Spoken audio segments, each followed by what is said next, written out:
CRM trends, data privacy, consulting masterminds, and AI versus ERP. Those are just a few of the topics we'll cover here in episode 216 of Transformation Ground Control. Welcome to Transformation Ground Control. Ground Control. The podcast that covers everything related to digital transformation. This podcast features technology agnostic and international discussions related to digital strategy, software selection, implementation, change management, business process optimization, and everything else you need to know to make your digital transformation project successful. Whether you're embarking on an ERP implementation, supply chain transformation, or any other business or digital transformation, this podcast is for you. Now, here's your host, Eric Kimberling. 5, 4, 3, 2, 1. Ground control to Megatron. Hello, welcome to Transformation Ground Control, episode number 216. My name is Eric Kimberling. I'm the CEO of Third Stage Consulting. We're an independent consulting firm that helps clients throughout the world with their digital transformation journeys. And this is the podcast that covers everything related to digital transformations, ERP projects, AI projects, whatever technology initiative you might be going through. This is a tech agnostic and independent and objective view of what you need to know. You can find new episodes of this show every Wednesday by going to transformationgroundcontrol.com. Be sure to subscribe or listen wherever you listen to or watch podcasts. Joining me, as always, is our co-host, Darian Chwialkowski. Darian, thanks for being here today. Yeah, thanks for having me. We've got a fun episode today, as always. We're going to start off with some social media questions that we've received from the audience. We're going to get into some newsworthy topics. One is around CRM trends that we're seeing in the market. We'll talk about data privacy and some new emerging news there. And then later in the show, we're going to have a handful of guests, actually 4 guests from the Third Stage Consulting team. We're going to have our director of AI and data strategy. We'll have our senior director on. We'll have our chief strategy officer, and we'll also have our executive vice president of the EMEA region. All of them are going to be in a panel discussion with me in sort of a mastermind format where we're going to talk about digital transformation best practices. So be sure to stick around for that. And it's also a sort of a soft launch of our executive mastermind course that we're launching. It's a hybrid course that's partially online if you'd like to join online, or there's some in-person aspects to it as well that we'll also stream online. And we'll be doing those in-person events in London and Dubai later this year. But regardless of where in the world you are, you could join that remotely, and that's something that's going to be a very small, exclusive group. There's no cost to it, or there's no cost to join it, but it is something that we're limiting to a small group just so we can make it more of a mastermind, peer sort of learning experience for people that are going through digital transformations or leading digital transformation. So be sure to stick around for that group that will give you sort of a preview of the type of minds that'll be part of that executive mastermind as it's being launched right now. And then finally, last but not least, actually one of the panelists, Khalid Morris, who is our director of AI and data strategy, he's going to join later in the show after the panel discussion. He and I are going to talk about AI versus ERP and sort of how those two worlds collide and intersect and where they're different and where they should be different. So we'll kind of unpack that whole concept of AI and how it ties to ERP and how they all come together into your digital transformation. So be sure to stick around for that. But before we jump into all that good stuff we've got coming up here today, Darian, what are some of the social media questions we've received recently? Yeah, we have some interesting comments here. So this first one was on the video that you recently posted called Digital Transformation is Dead. And this person strongly disagrees is what they say. So they say, I disagree. The companies are not investing too much in digitalization. The problem is that they do not invest additional money in non-technical parts of the transformation. So an equally important part of digital transformation is non-technical, but companies think they just have to pay for the technical parts. But if you choose to take the money from the technical pocket and put it into the non-technical, you end up with technical debts and a bad solution. So the point is that a digital transformation is more expensive than companies expect, but if they're not willing to pay for the technical as well as the non-technical things, they shouldn't do it in the first place. I just want to get your take on this. Yeah, actually, even though they're disagreeing with me, I feel like they're agreeing, or at least I agree with that the comment that person's making, because it's not that organizations are spending too much or are spending too much on transformations. I agree with that they're not spending too much on transformations. I think they're spending too much on technology and not enough on the non-technical stuff. So I do agree with everything this person's saying.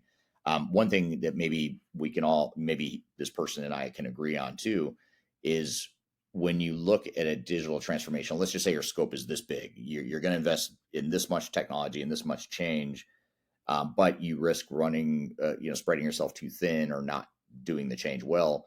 Well, what if you scale that back and said, well, we're going to do half that scope on the technical side, and we're going to reinvest and redeploy these resources over here that we would have otherwise spent on more technology? What if we say instead of more technology, we're going to redeploy those resources and focuses towards the non-technical stuff like change management, process improvement, the architecture, the data migration, the integration between systems, rather than just buying new software. And I think that's maybe where we're actually agreeing more than the person thinks, or because I actually agree with everything the person said. But I think just refocusing where time, money, and resources are spent, I think that's the big difference. And we have to stop thinking about digital transformations as technology initiatives. And I think that's my problem with digital transformation is the word digital leads you to think it's all about technology, buy more technology, buy more capabilities, more this, more that. Well, my view would be, no, actually buy less technology and buy or invest in more process and people aspects and strategy and alignment aspects of your transformation. So I think we're actually on the same page, maybe. But if the person hears this comment and thinks we still disagree, then I'd love to continue the conversation. Yeah, absolutely. The next one is, I think what needs to happen to stop is this AI madness. The clients and the customers should refuse to talk to AI agents, whether they're AI sales agents or AI customer support agents, etc. Humans need to talk to other humans, not to soulless machines. If people do this, then agentic AI will be a big flop. And I really hope it does flop, because the world the technology companies want to build is a total soulless dystopia. That's dark. Yeah. I mean, I think I've mentioned it in this podcast before, but one of my I have sort of a two-way tie of favorite book of all time. And one of those favorite books is 1984 by George Orwell. So I love dystopian stuff. Like I'm a super big fan of it. And I love draconian, Big Brother stuff. This stuff has always just appealed to me ever since I was young. But so I appreciate the resistance, the thought that maybe if we resist AI and I think what this person is really saying is we need humans. Like we can't stop being human. We have to keep engaging and interacting as humans. And I totally agree with that. But I think there's something about the inevitability of AI and AI agents and robotics and things like that, that no matter how much a subset of us don't want it, it's probably going to happen anyway. And even if there is a dystopian downfall or downside to it, which there may be, I'm not disagreeing with it. And I'm sure there are going to be some downside effects in terms of society and ethics and legal aspects and all. There's all kinds of implications that we haven't even started to understand yet. But even if that stuff is true and there is going to be a dark side to some of these new technologies, I don't know that we can resist it. And I think, unfortunately, or fortunately, depending on how you look at it, we as a society and as a human race have to go through it, whatever it is. And we're going to have to respond to whatever the dark side is. I don't think we can anticipate it enough to say that we want to avoid it altogether. So I think we have to, it's sort of where we're going. And I don't want to sound like we're just going to go like sheep into the darkness of dystopia, but you kind of have to let it ride. And if there is a blowback or a pendulum swing back, which there may be, and I think actually there will be. I think this person is onto something. I think at some point human interaction is going to be more of a commodity, or more of a valued commodity, to where people are going to crave it more because they're tired of AI. They're tired of the inhuman aspects of it. So that's probably, I think everything this person's saying will probably play out that way. Maybe not quite as dark as they might be suggesting, but I think it probably will play out. But we have to go through it and experience it and see what it is and then respond, because I don't know that any of us can accurately predict how it's really going to look in the future. Yeah, absolutely. Definitely some interesting comments today. But this comment kind of leads us nicely into our first newsworthy topic of the day, which is the 9 CRM trends for 2025. But really comes down to, is AI changing everything for CRM? So in today's topic, we're looking at the 9 trends, and spoiler alert, AI is driving almost every single one of the new trends. The biggest shift, AI is finally moving from this sort of hype that I feel like we were in the past few years, maybe, into real value. So companies are done with proof of concepts and they want their results now. So they want better customer service, higher sales, and smoother operations. But some things that really stood out to me for these trends were agentic AI. I know this is something the comment just talked about, and we've talked about this actually last week as well. And this isn't just chatbots. We're talking about AI agents that can make decisions, trigger workflows, operate independently, and optimize goals for sales or customer satisfaction, things like that. And then AI-driven workforce shifts. So companies are starting to realign their CRM teams. It's less about cutting jobs and more about reshaping roles to work alongside AI. And then lastly, CRM machines. Yes, like machines that analysts are predicting where the future of AI agents are your customers. Actually, think like factory robots reordering their own parts and expecting instant responses. So overall, it's not just like a tech upgrade. It's just they're saying that AI is really full on rethinking how customer relationships work, which is super interesting. But Eric, with agentic AI specifically, it sounds game changing. I know we got into this a bit last week, but how close are we to seeing this at scale for CRM? I think we're real close. I mean, you look at what Salesforce and ServiceNow and some of these other CRM and customer facing technology companies are doing in terms of agentic AI, in building agents into their products. I think, and also, by the way, adding to the fact that the barrier to entry and the cost of developing these agents is so low, and there's so many different use cases and ways that agentic AI can be used throughout organizations. I just think that we are at that tipping point where, that's going to be, I think within CRM, I think that's going to be the first area to really get sort of mass adoption of AI agents. And then eventually I think it will spread to other parts of organizations. Even if you think about like, manufacturing or a warehouse or whatever, that I think agentic AI has a lot of opportunity to help organizations at scale. But I think on the CRM side, the reason it's so appealing is because you've got so much interaction and back and forth between organization and customer,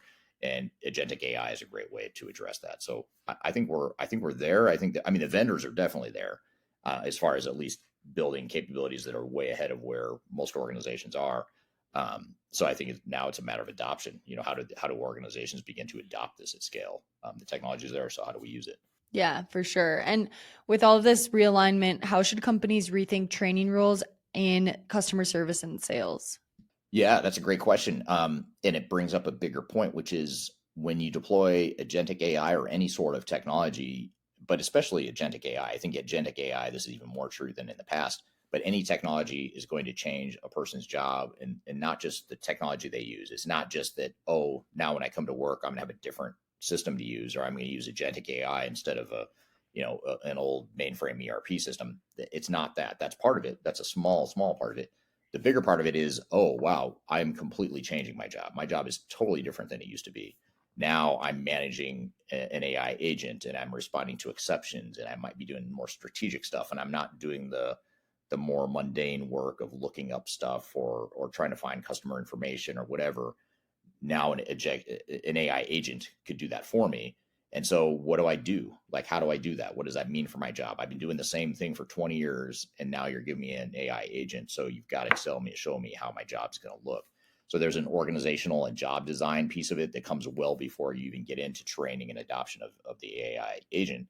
Now you've got to define what those roles look like, what you expect of them, what their process flows are going to look like.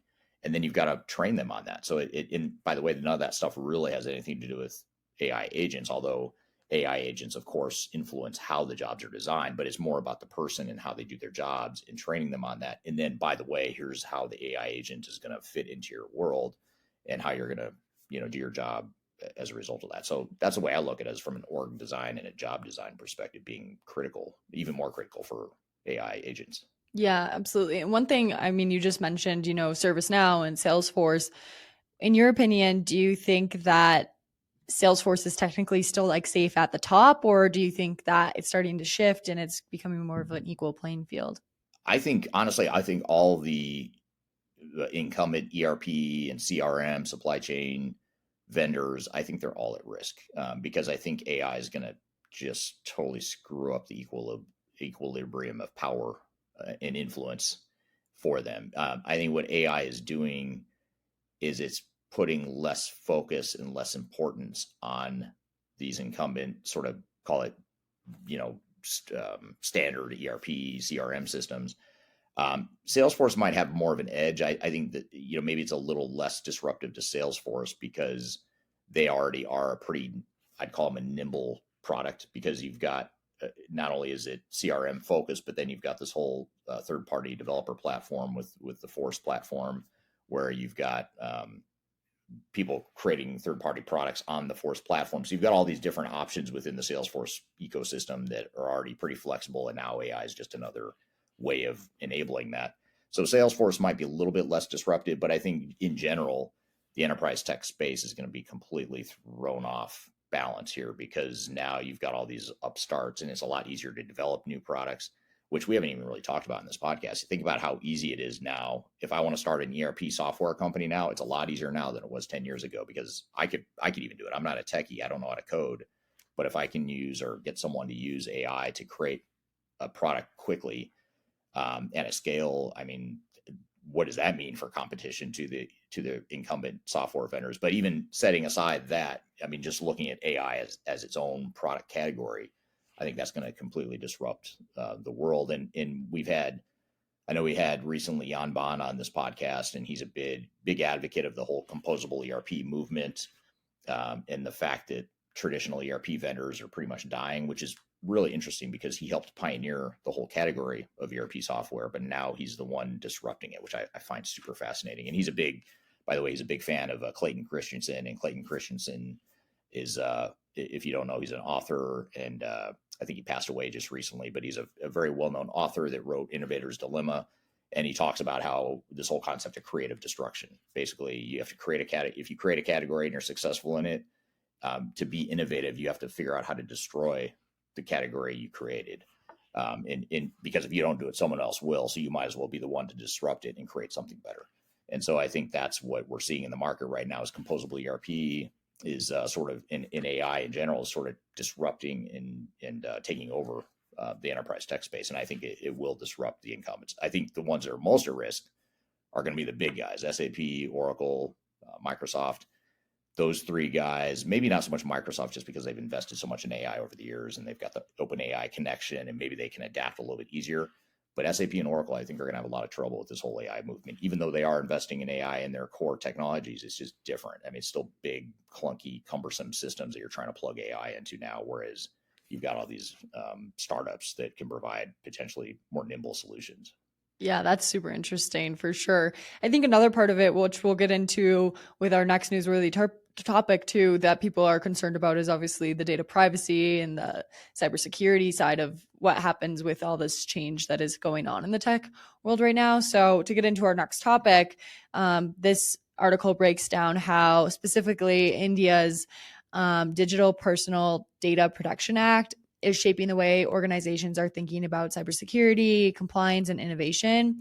And while this focuses on India, the implications of it are global, especially as data privacy laws tighten everywhere. So here's what's really stood out to me in the article. Companies aren't just focusing on tech, they're rethinking governance, access control, and even employee training to protect data. The zero trust architecture, this is like an AI powered threat detection and a multi-layered security strategies that are becoming more the normal and not the exception. And then lastly, data privacy doesn't mean innovation has to slow down. In fact, it suggests that frameworks lead to cleaner, more usable data, which is critical for AI and automation to be effective. But Eric, for you, as data privacy laws like the PDP Act emerge globally, how should companies balance compliance with the need for innovation? Yeah, that's always the rub or the challenge or the potential conflict is innovation and regulation, and that's why when you look at the AI movements, there's a lot that's unresolved or unsettled in that front. So, whether it's data privacy like we're talking about here, or whether it's just ownership of data within an AI model, or the ethics behind artificial intelligence, those are all things that you need to have. Their guardrails, if you will, but they could potentially slow down innovation, and that's okay. Sometimes you do need to slow down innovation, especially if there are regulatory or societal considerations that need to be taken into account. So I think it will slow down innovation. I think right now we're in the wild, wild west in a lot of ways as far as some of these AI technologies. But the EU and US and other big governments will follow suit, I believe, and they'll probably start to regulate and put more parameters and guardrails in place that will probably slow down innovation to some degree. But the good news is the innovation is happening really, really fast right now. And even if it does slow down, it's probably still going to be a lot faster innovation than any organization can realistically keep up with. So I think it's okay in my opinion. Even if innovation slows down a little bit, I think it's going to be all right. Yeah, for sure. And I guess a lot of this from this article relies on human behavior as well. So how can companies build a culture where every employee plays a part in data protection? Well, I think they should do that regardless of regulatory regimes. You should be protecting your data and looking at data privacy for your customers and your employees, and certainly your own internal confidential information as an organization. So I think it's an important thing that you should be looking at no matter what the laws tell you have to do. And especially when you look at AI too, data and data privacy and intellectual property, all that stuff becomes a little bit more tricky because now, when you train an open AI model, for example, what happens to that data and who owns it? And there's intellectual property confidentiality issues. We've had Marcus Harris on the show before a few times now. He's an attorney, a software attorney, and he talks a lot about that too. So if you go to transformationgroundcontrol.com and just search up Marcus Harris and look at the episodes he's been on, and I think the last time he was on, he talked a lot about AI, IP considerations, data privacy, all that stuff, just more from he was looking at more from not what the laws are telling you have to do, but just how you protect yourself as an organization. Yeah, absolutely. Super interesting. And Marcus did have a lot of great suggestions in that conversation. So definitely check that out. But I'm excited to get into this conversation today with Scott, Aaron, Khalid, and Greg. Yeah, we're going to get inside the minds of digital transformation consultants, which, hopefully you'll learn a lot, but it could also be kind of scary. You get a bunch of consultants in the same room. It can be a little scary, get inside their heads, but there's going to be 5 of us. So 4 panelists will be joining us here in just a minute. It's going to be Scott, Khalid, Greg, and Aaron from the Third Stage Consulting team, all different positions and roles and areas of focus. We'll introduce them here in just a moment, but we're going to have this panel discussion to talk about just general digital transformation best practices. And we're doing this in the context of a soft launch for our Executive Mastermind series, which we're just launching now. It's a free educational workshop and peer networking opportunity that's a hybrid of online and in person. If you'd like to join in person, you can at certain select times. But it's a small group setting. It's free, but it's limited to a small group of people, and it's going to be amongst the panelists will be the people that are going to be in this interview here in just a few minutes, but we'll have other people from Third Stage as well that'll be guiding us through certain disciplines and areas of focus throughout this mastermind series that'll go from now through the end of the year. So be sure to check it out, and this will be sort of a preview of what to expect from that mastermind, just in terms of the minds that are going to be joining. So we'll bring that panel on here in just a moment, and then later in the show, we'll have Khalid Morris, who, by the way, is also on the panel discussion here in just a moment, but he's going to join again later in the show to talk with me about AI versus ERP and how those two technologies coexist and how they're different and where they should or shouldn't intersect. So we're going to talk about all of that stuff and how AI affects ERP implementation. So be sure to stick around. We've got a lot more to cover. We'll be right back with more Transformation Ground Control. Things you wanna feel, I'll give you anything to feel it coming. Do you wake up on your own? I wonder I'm excited to announce the release of our 2025 Digital Transformation Report. It's available now on the Third Stage Consulting website, www.thirdstage-consulting.com.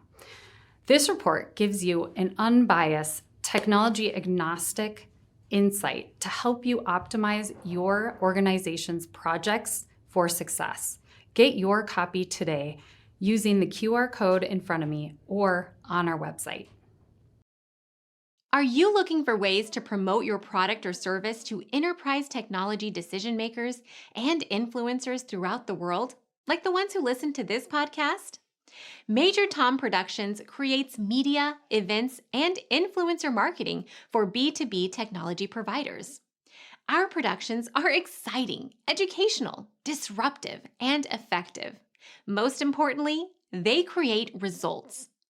Our content is unlike any other in this industry, engaging, influential, and trusted by technology buyers and influencers throughout the world. Each month, our productions reach hundreds of thousands of targeted buyers and decision makers who trust and engage with our honest and tech-agnostic content.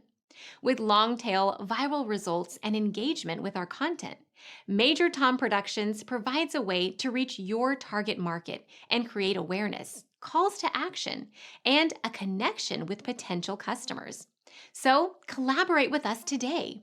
Learn how we can feature your product or service on podcasts such as Transformation Ground Control, Journey to S/4HANA, and Journey to Dynamics 365.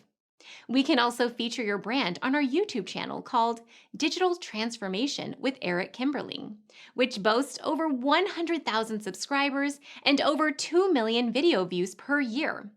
You can also participate in our in-person events, including our Digital Stratosphere Conference. Contact us today to learn more. We can tailor a marketing campaign that works for you. We look forward to helping more people learn more about and become engaged with your brand.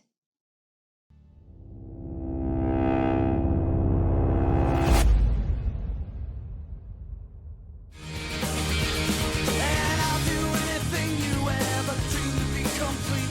Little pieces of nothing that fall. Hello, welcome back to Transformation Ground Control, episode number 216. My name is Eric Kimberling. I'm here with Darian Chwialkowski. You can find new episodes of this digital strategy-focused, tech-agnostic podcast every Wednesday by going to transformationgroundcontrol.com. You can also see all the past episodes we've created. The show is sponsored by Third Stage Consulting Group, which is the company that I work for, and that is an independent and tech-agnostic consulting firm that helps clients through their digital transformation journeys. And the show is produced by Major Tom Productions. If you'd like to learn more about how to collaborate with us on this podcast, you can find a link below of who to contact and the contact information to reach out. So be sure to check that out. And I'm excited for our panel discussion here. It's a group of 4 people. They're joining. We're going to start off with 3, and then we'll have a 4th come in a little bit later in the discussion. But joining us here today is going to be Scott, Khalid, Greg, and Aaron from the Third Stage Consulting team. And we wanted to talk about just get everyone's opinions here on digital transformation best practices. What are they seeing in the marketplace in terms of trends? What are some of the recent lessons from some of our clients worldwide? Those are just some of the things we want to discuss here today. And of course, we're going to take audience questions as well. So with all that being said, here's the panel. We're going to bring them back from, or bring them on stage from backstage here. And we'll start off with you, Khalid. Let's introduce yourself. And thanks for being here today, Khalid. Thanks for having me. It's a pleasure as always. I am one of the directors here at Third Stage. I probably am one of the more technical directors in that I kind of come from a more integration background, but I've been with Third Stage for a few years now. And prior to that, I have some Big Four experience and spent a lot of time in integrating applications. And I'm excited to be here. I've kind of been across the digital transformation journey, so I have a lot of broad familiarity in addition to the technical stuff. But I'm excited for the discussion today.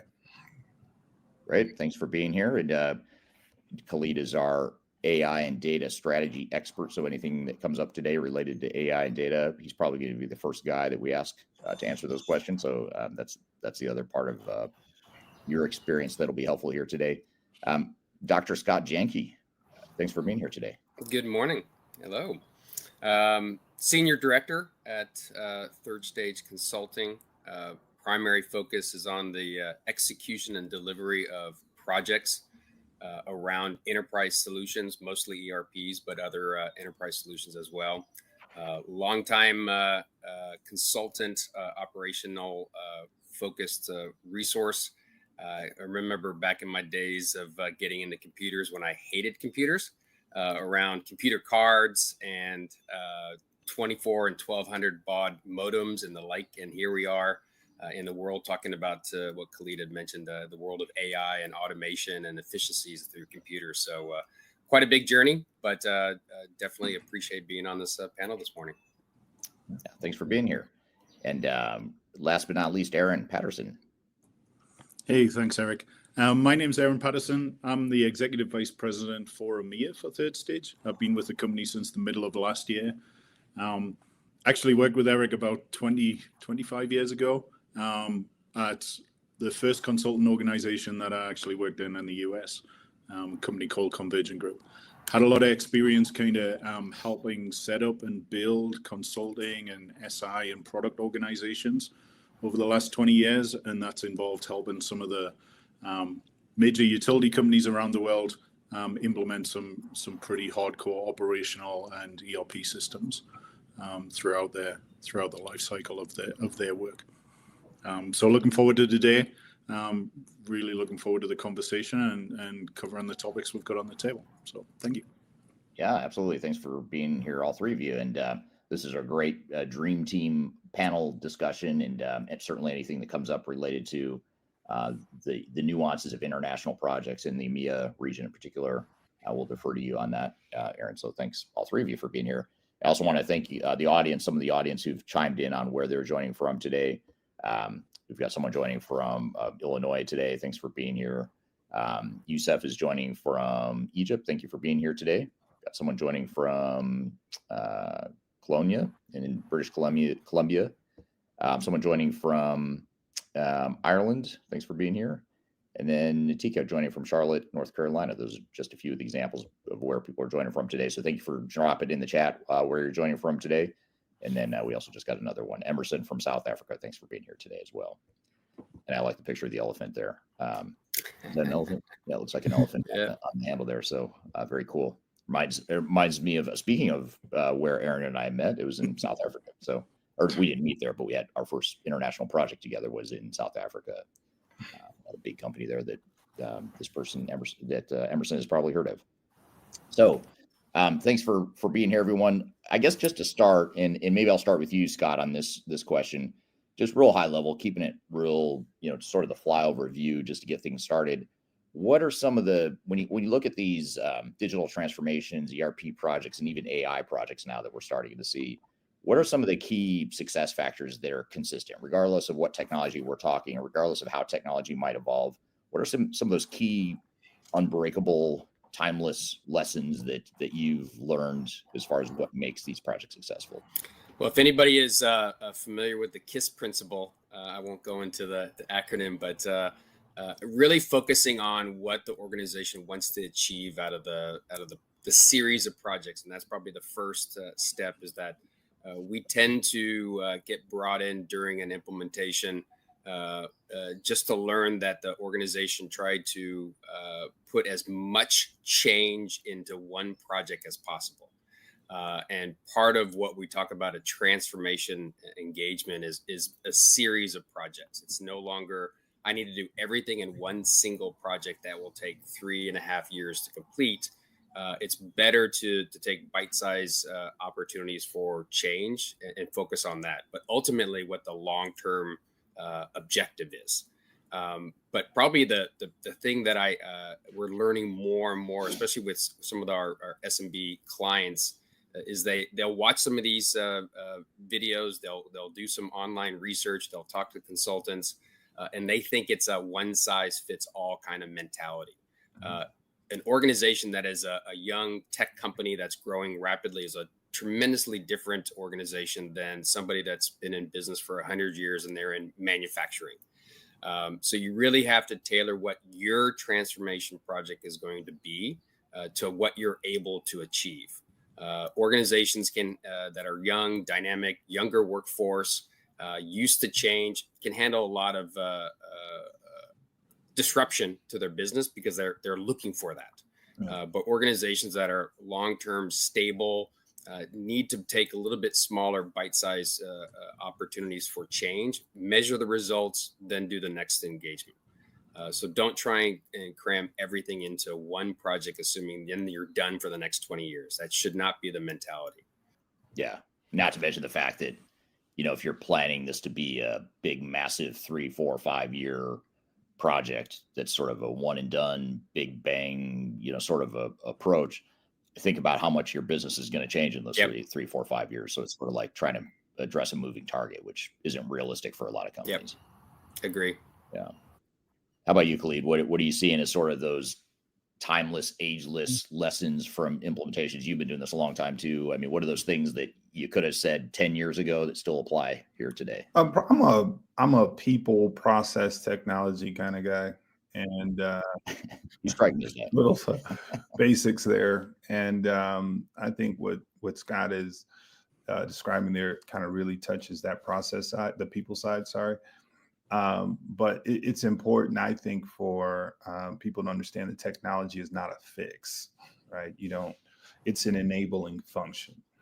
And so the real question is, like, what are you enabling? Like, how does technology really enable what it is that we're doing? And so it comes right back there. What are we doing? Like what is the strategy for that we're trying to execute? And so I think you kind of want to start there and, really just not think of technology in terms of all its bells and whistles and all of the possibilities and all of the things that you can do, and just get to the basics of what we need to accomplish as an organization, what we're trying to accomplish as an organization, kind of, there, and start working backwards to how does that impact our processes? How does that impact our people? And I think then you can kind of get to a healthy space. Yeah. You could just insert technology name here, and everything you just said and everything Scott said as well, it applies. It doesn't matter if it's SAP, Oracle, Microsoft, AI, CRM, ERP, whatever it is, that applies to any sort of tech initiative. Yeah. So how about you, Aaron? And especially from the perspective of, having done so many of these multinational projects in the MIA region, as well as other parts of the world, anything different that you see there, or there's any additional lessons that you've learned over the years? I think one of the key things when you are dealing with international projects, and Khalid kind of touched on it, is really around the people, right?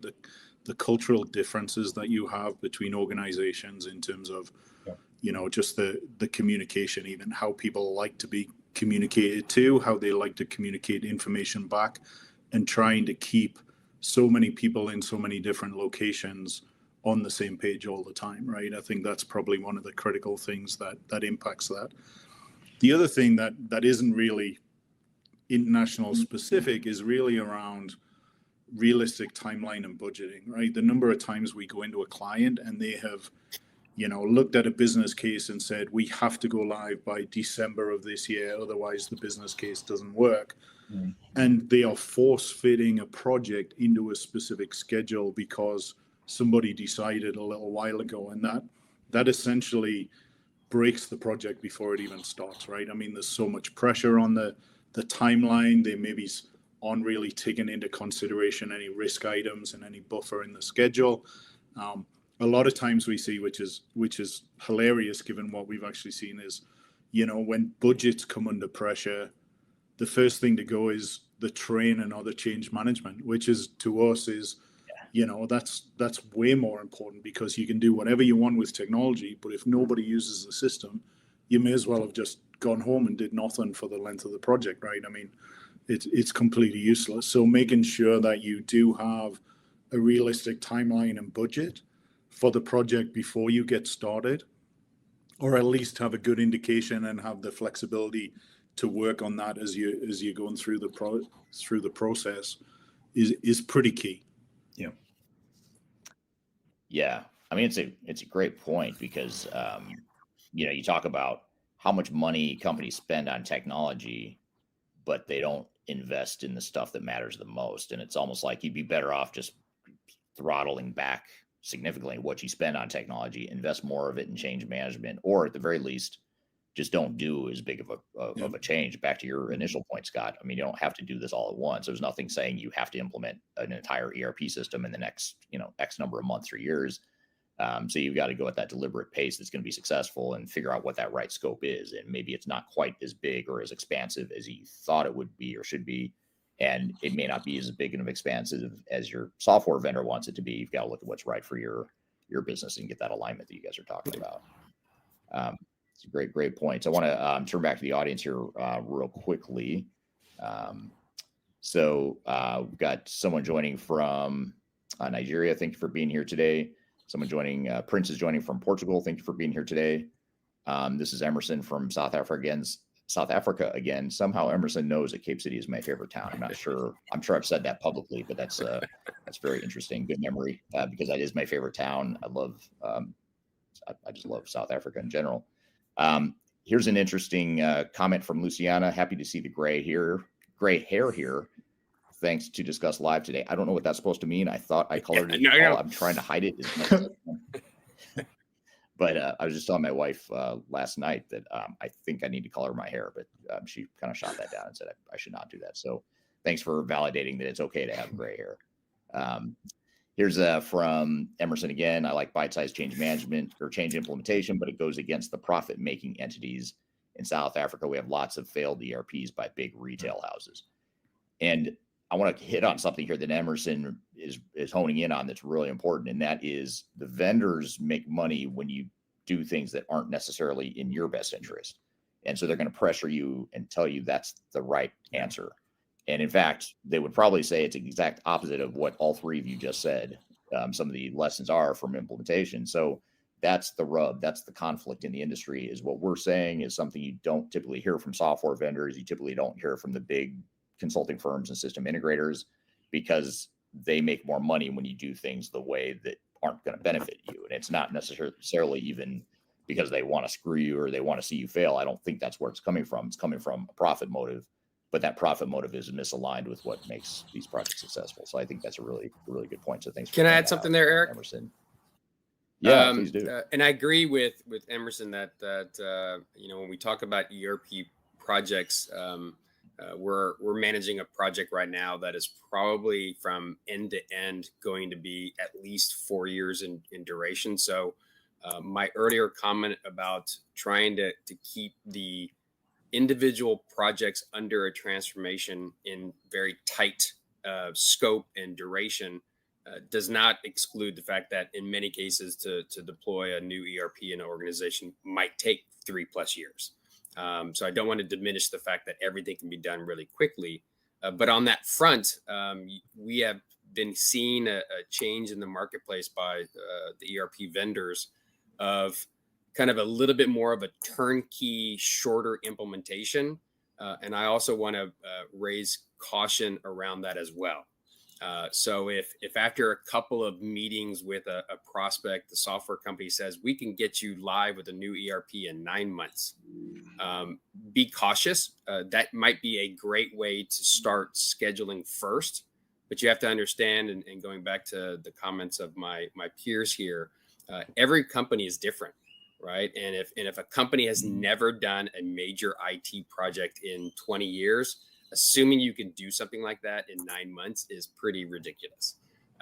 You might be able to try, but understanding that this is going to be a significant change to the organization and taking your time and doing it right. If it turns out to be a year and a half, it's a year and a half. So don't try and shortcut it saying, we're going to take it all out of the box, no process changes, no special configuration or customization. We're just going to load a CD into our server and we're done, right? That mindset of some of the executives who've never done a transformation project before tends to feel like that. Let's just get it done really quickly and then we'll figure things out after go live. That may not necessarily be the best path for your organization. It may be for others. So sometimes you actually have to go longer to do it better and do it right. Well, I think one kind of a point there is the vendors are thinking about it from the technology side. There are multiple levels to a transformation. and you can just think through it for whatever organization you're a part of. How does it impact it? Like who's impact? There are just so many levels to a significant change, like a software or just any kind of digital transformation, that you kind of need to model it in terms of how it's going to flow through an organization. And if you're dependent on one of those levels, like you bought some ERP system or some financial systems or the likes, they say it's going to take 6 months, 9 months, a year, 2 years, whatever the time frame is.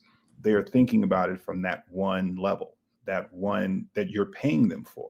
You're contracting them to do one thing for you. But when you think through all of the different facets of how this transformation is going to impact your organization, they're not doing all of that. They're not doing it on the side with your suppliers. They're not doing it on the side with your customers. They're not doing it with your employees.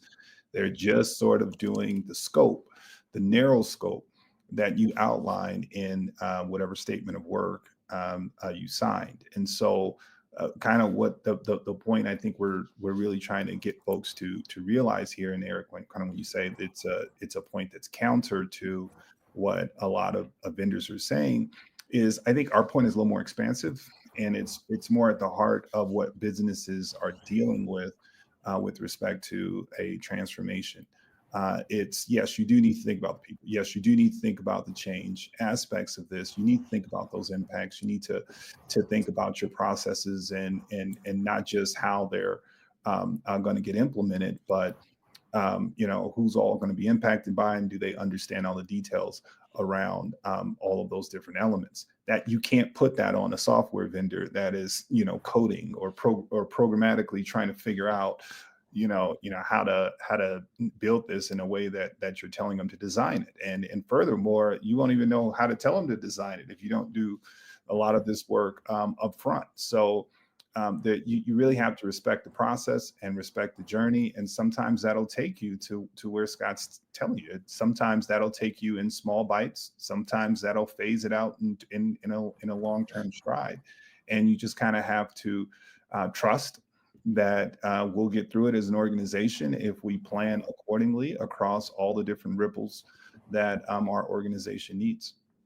Yeah, that's a good point. That the technology is always going to change faster than people in the organization can. So it's reasonable to assume that you're probably getting proposals from vendors that are not realistic, not because they can't implement the technology that quickly, but because you can't. And I don't mean that as an indictment or a judgment. I just mean that as the reality of organizations. It takes people in organizations longer to change than technology. It's a lot easier to set up technology because either it works or it doesn't. Either it does what it's supposed to do or it doesn't. It's pretty cut and dry, relatively speaking. But changing people, processes, that piece of it is not so cut and dry. And that's the hard part. And that's the stuff that delays projects and takes longer than what a software vendor might propose to you. I want to get to you on a follow-up question here, Aaron, in just a second. But first, we have a surprise guest. He's actually not a surprise guest. He was invited all along, but he's traveling and is able to join us now. Greg has been waiting backstage to get in the room, and I finally saw him. I think you've been waiting for a few minutes, Greg. So thanks for being here today, Greg. Could you introduce yourself? We were just getting started here on some general implementation lessons, but tell us a little bit about you. Well, I was just in the green room, and thank you for bringing me in. So, Greg Benton, sure. I'm the Chief Strategy Officer for Third Stage, and like the others on the panel, we've been doing this for a long time. I've got my gray hair to show for it. I love that comment, Eric. I don't think you should color your hair either, by the way. So, thanks. So no, this is a super interesting topic today, and just working today on site with a client. I'm really just keyed into some of the technology changes that are happening, especially as it pertains to AI and really the software vendors that we've just been talking about adapting to the new world order with the advent of additional opportunities to automate process, to really involve people in a much shorter timeline to getting live getting to some quick wins in terms of the business and moving forward in that way. I think the geopolitical climate as well is lending some impetus to those software vendors to make themselves more accessible and more agreeable to matching up with the individual needs of the organization as they're looking to a software vendor to be a partner for the next 5 to 10 years, right? So this discussion in this panel is a great way to do some research and then take it back and make it your own. So glad to be here today. Thanks.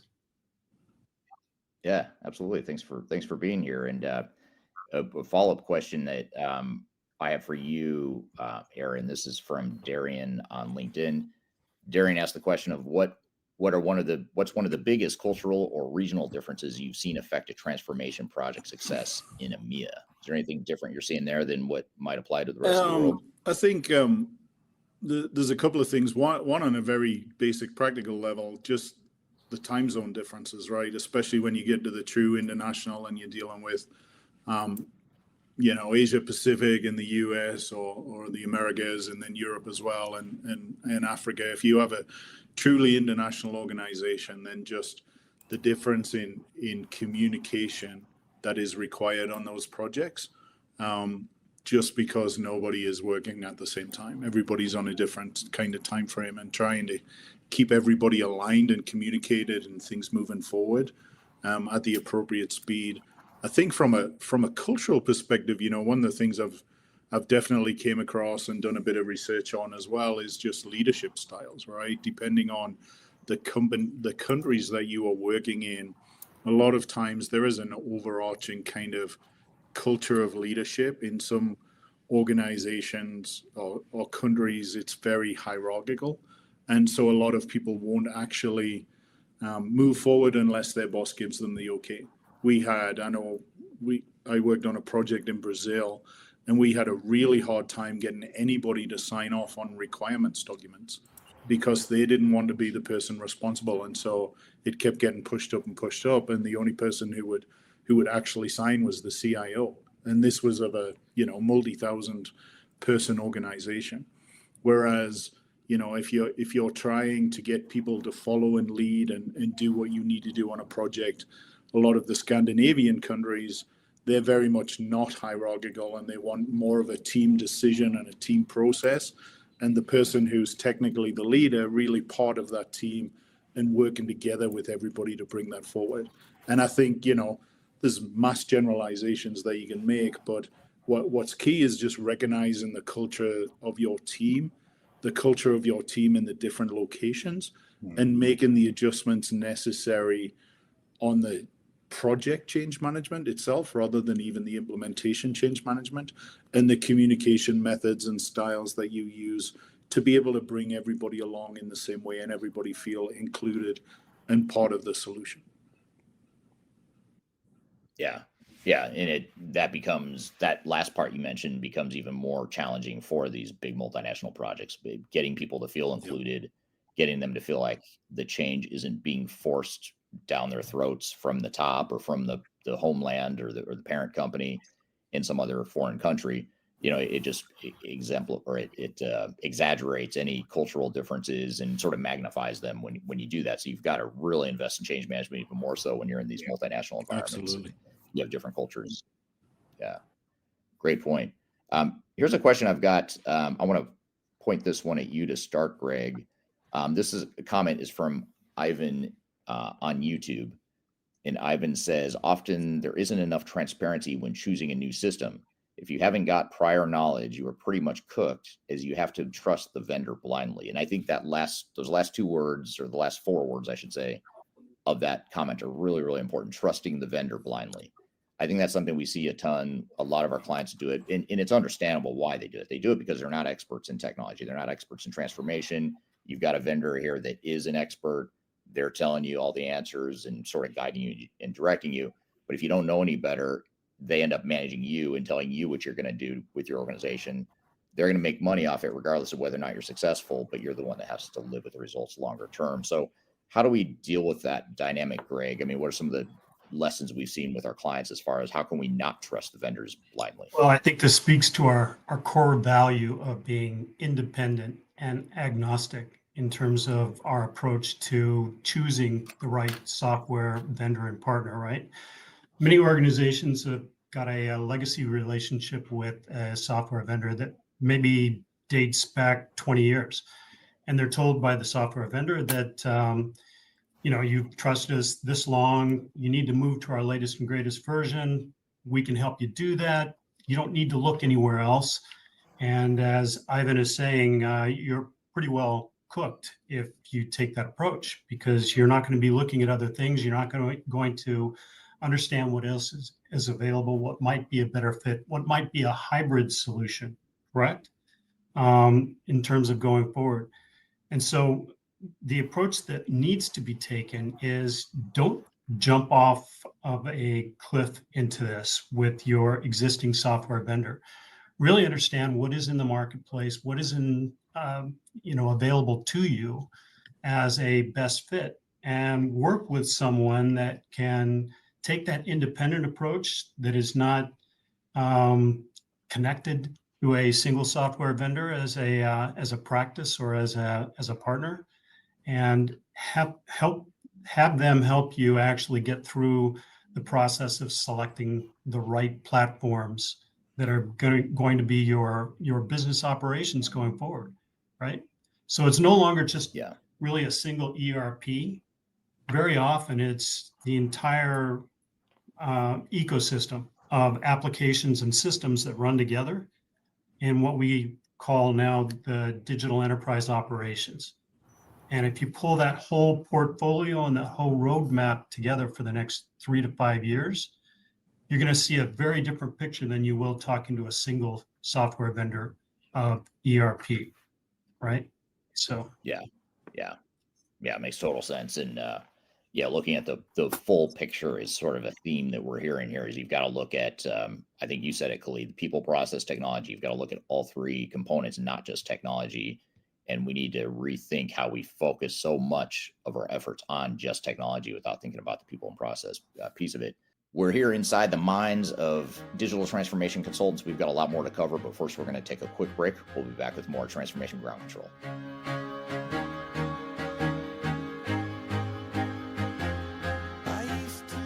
My name is Eric Kimberling, and I'm the CEO and founder of Third Stage Consulting.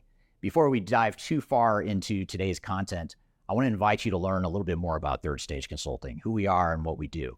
I've included a link to a video right here that describes Third Stage in a bit more detail. It talks about our story, our history, our philosophy, our clients, our service offerings, and that sort of thing.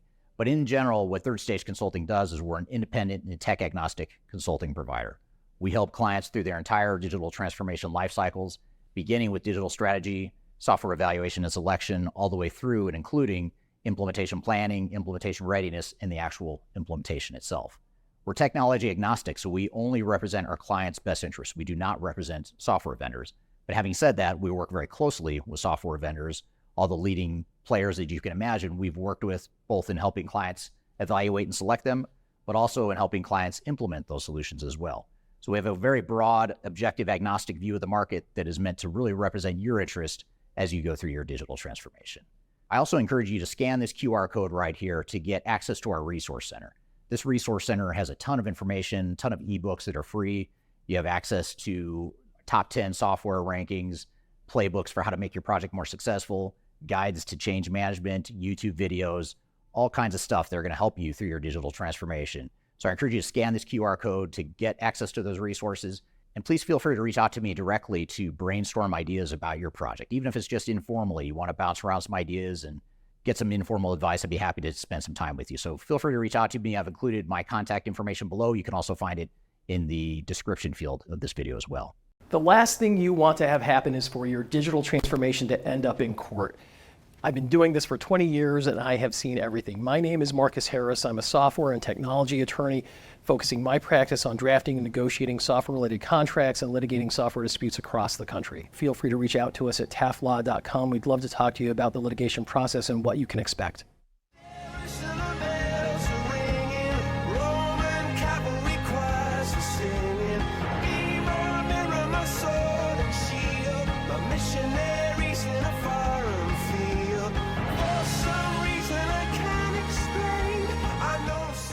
Hello, welcome back to Transformation Ground Control, the tech agnostic podcast focused on all things related to digital transformations. We're here with a consulting panel to talk about different things related to digital transformations. Let's jump back into the conversation. Start with you on this question here, Scott.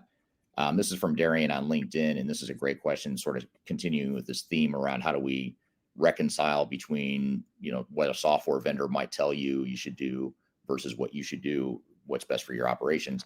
So the question is, how can organizations better identify when a vendor's recommendation is based on profit versus what is actually best for the business? Now, to be fair, sometimes what's profitable for the software vendor is also the right answer for you as an organization. But I would say probably more often than not, I don't have any science or data to back this, but I'm curious to hear what you guys think. I feel like more often than not, what's in the software vendor's best interest is probably not in your best interest because your goals are misaligned. You're trying to do two very different things. They're trying to sell software. You're trying to transform your business. Those are two different things. You hope to bring them together, but that's easier said than done. So what are your thoughts here, Scott? How do we reconcile? I wish I could. I was going to try and get through this session without bringing up our expert witness practice, but here it goes. So I run the Third Stage Consulting's expert witness practice, in which when implementations or the selection of software goes badly, and the organizations are unwilling to or unable to negotiate something between themselves, they both involve attorneys, and they look for experts like Third Stage Consulting to help guide them through the process. What we typically find in a lot of these expert witness cases is the fact that the organizations do trust the vendors blindly, but also do not go through a formal selection effort. So one of our sweet spots in helping organizations is to guide them through what solutions are best for them, what system integrators are best for them, and going through a very formal rigor around structured demos, RFP requirement analysis. But what usually ends up happening when we get called into an expert witness case is an organization flies to Vegas for XYZ software conference. They love what they see. They meet some sales folks. They shake hands. They have great dinners. And all of a sudden, before they know it, they're signing contracts for a 10-year license agreement with a heavily expensed implementation effort, and then wonder why it went south halfway through. So we want to make sure that organizations like Third Stage or others, if you so choose to go down that path, you take the time up front to really vet what your requirements are, what your expectations around this project or series of projects, and then talk to multiple software vendors in a very formal way. They're not your friends. They're not that buddies. Once you select the ecosystem, then you can be friendly with them. But up front, you need to think about the organization first. So if our earlier comment, you happen to love this software salesperson, you are love the idea that you're a huge billion-dollar organization, or let's say 500 million, and you're able to do the ERP implementation in 6 months, 9 months, because they want to go as fast as possible, hand over the licensing, and move on to the next client. That is in their best interest. You should drive the organization's needs and requirements for multiple vendors potentially, and make sure that they're addressing your needs in their proposals and not the other way around. And for organizations that are on this call that haven't done a transformation effort in the past, make sure, again, you know what your requirements are up front. Whether you can do that internally, hire a firm like Third Stage, but truly understand what your needs are. Because when a senior salesperson is talking to the CEO or the CIO, and they talk about all their clients that use their system 100% out of the box, be concerned, right? You are going to have some unique processes that are not going to be met by their out of box processes, which is fine. And we see that almost every single time. But you understand what your secret sauce is versus what you can do as far as blocking and tackling from, let's say, a finance or accounting standpoint. So again, knowing what you need up front before you talk to any vendor is going to be crucial to see whether they're leading you or you're leading them. Yeah, and you want to be confident in that knowledge of what it is you want, because if you don't have that confidence and you haven't taken the time to do what you just said, Scott, then you're gonna inevitably defer to what the software vendor says you should do. And of course, they're going to tell you they've got best practices, they've got pre-configured solutions, all this stuff. Okay, maybe sometimes that applies to you in some parts of your business, but there's going to be other parts of your business where your operations should be driving the technology, not the other way around. And it's also to say, I mean, let me ask you this, Scott. I mean, surely if a software vendor offers me a really nice dinner and I get to meet Bruno Mars backstage at the conference, surely that's worth signing a contract, right? I mean, that's why would I say no to that? After a couple of drinks, I might say it's worthwhile, but be sure that you are taking your time and enjoy them. Enjoy the stuff that they might throw at you, but know that should not be your deciding factor in signing a contract. Yeah, absolutely. Agreed. And I want to actually bring up AI, and I want to start with you on this, Khalid. We're talking a lot about technology initiatives in general, but when we look at AI in particular, how is AI starting to influence digital transformations, and where are you seeing clients on the maturity curve, the interest curve, just their overall adoption of AI? What are your thoughts there as kind of the guy, our main AI and data guy in the company? Well, the interest curve is through the roof. I mean, everybody is interested for obvious reasons. The one thing I'll say, and we talked about people, process, and technology. I mentioned that technology is an enabling function, and it is. I don't want to suggest that it isn't. I definitely believe that. But I think what AI is kind of doing, in you asking that question, is it's sort of creating an enhancement component. Technology, for me, has always been that enablement, but now when you see what AI can do, it can really enhance pretty much everything that you're doing. It's not new. It's been around for a while. Some organizations have been able to take advantage of it because they have great programmers or just a ton of resources, like Netflix with product recommendations as an example. It's a function we all know what the Facebooks and some of the social media platforms of the world have been able to do. So companies have been leveraging it, but I guess at least a form of it, I should say.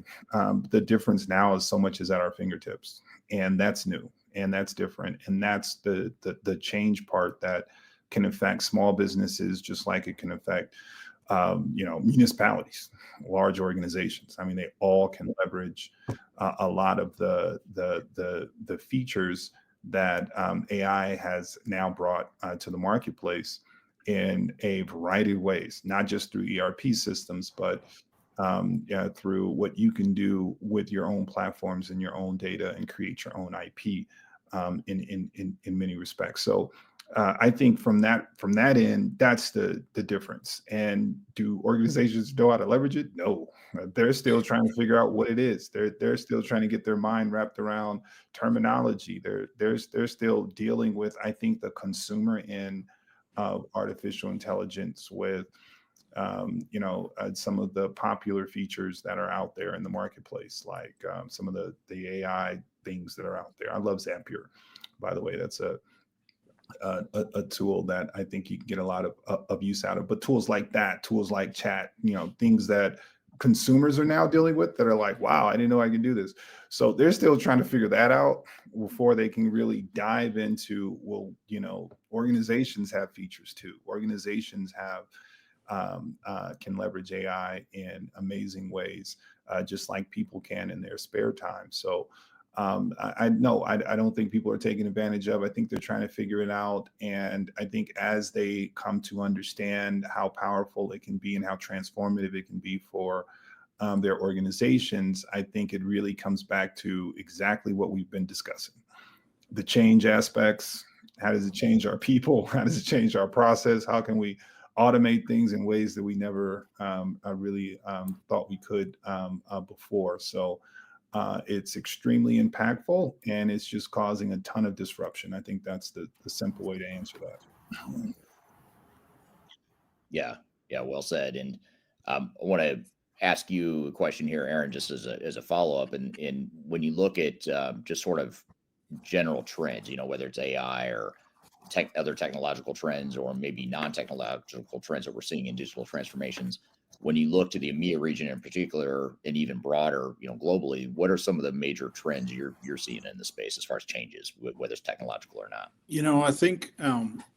I think there's probably a couple of things. One is the actual, the functionality that can be supported as part of the ERP system itself, or as part of the digital transformation. So, you get into robotic process automation or workflow optimization driven by AI. There's a lot of that coming through, I think.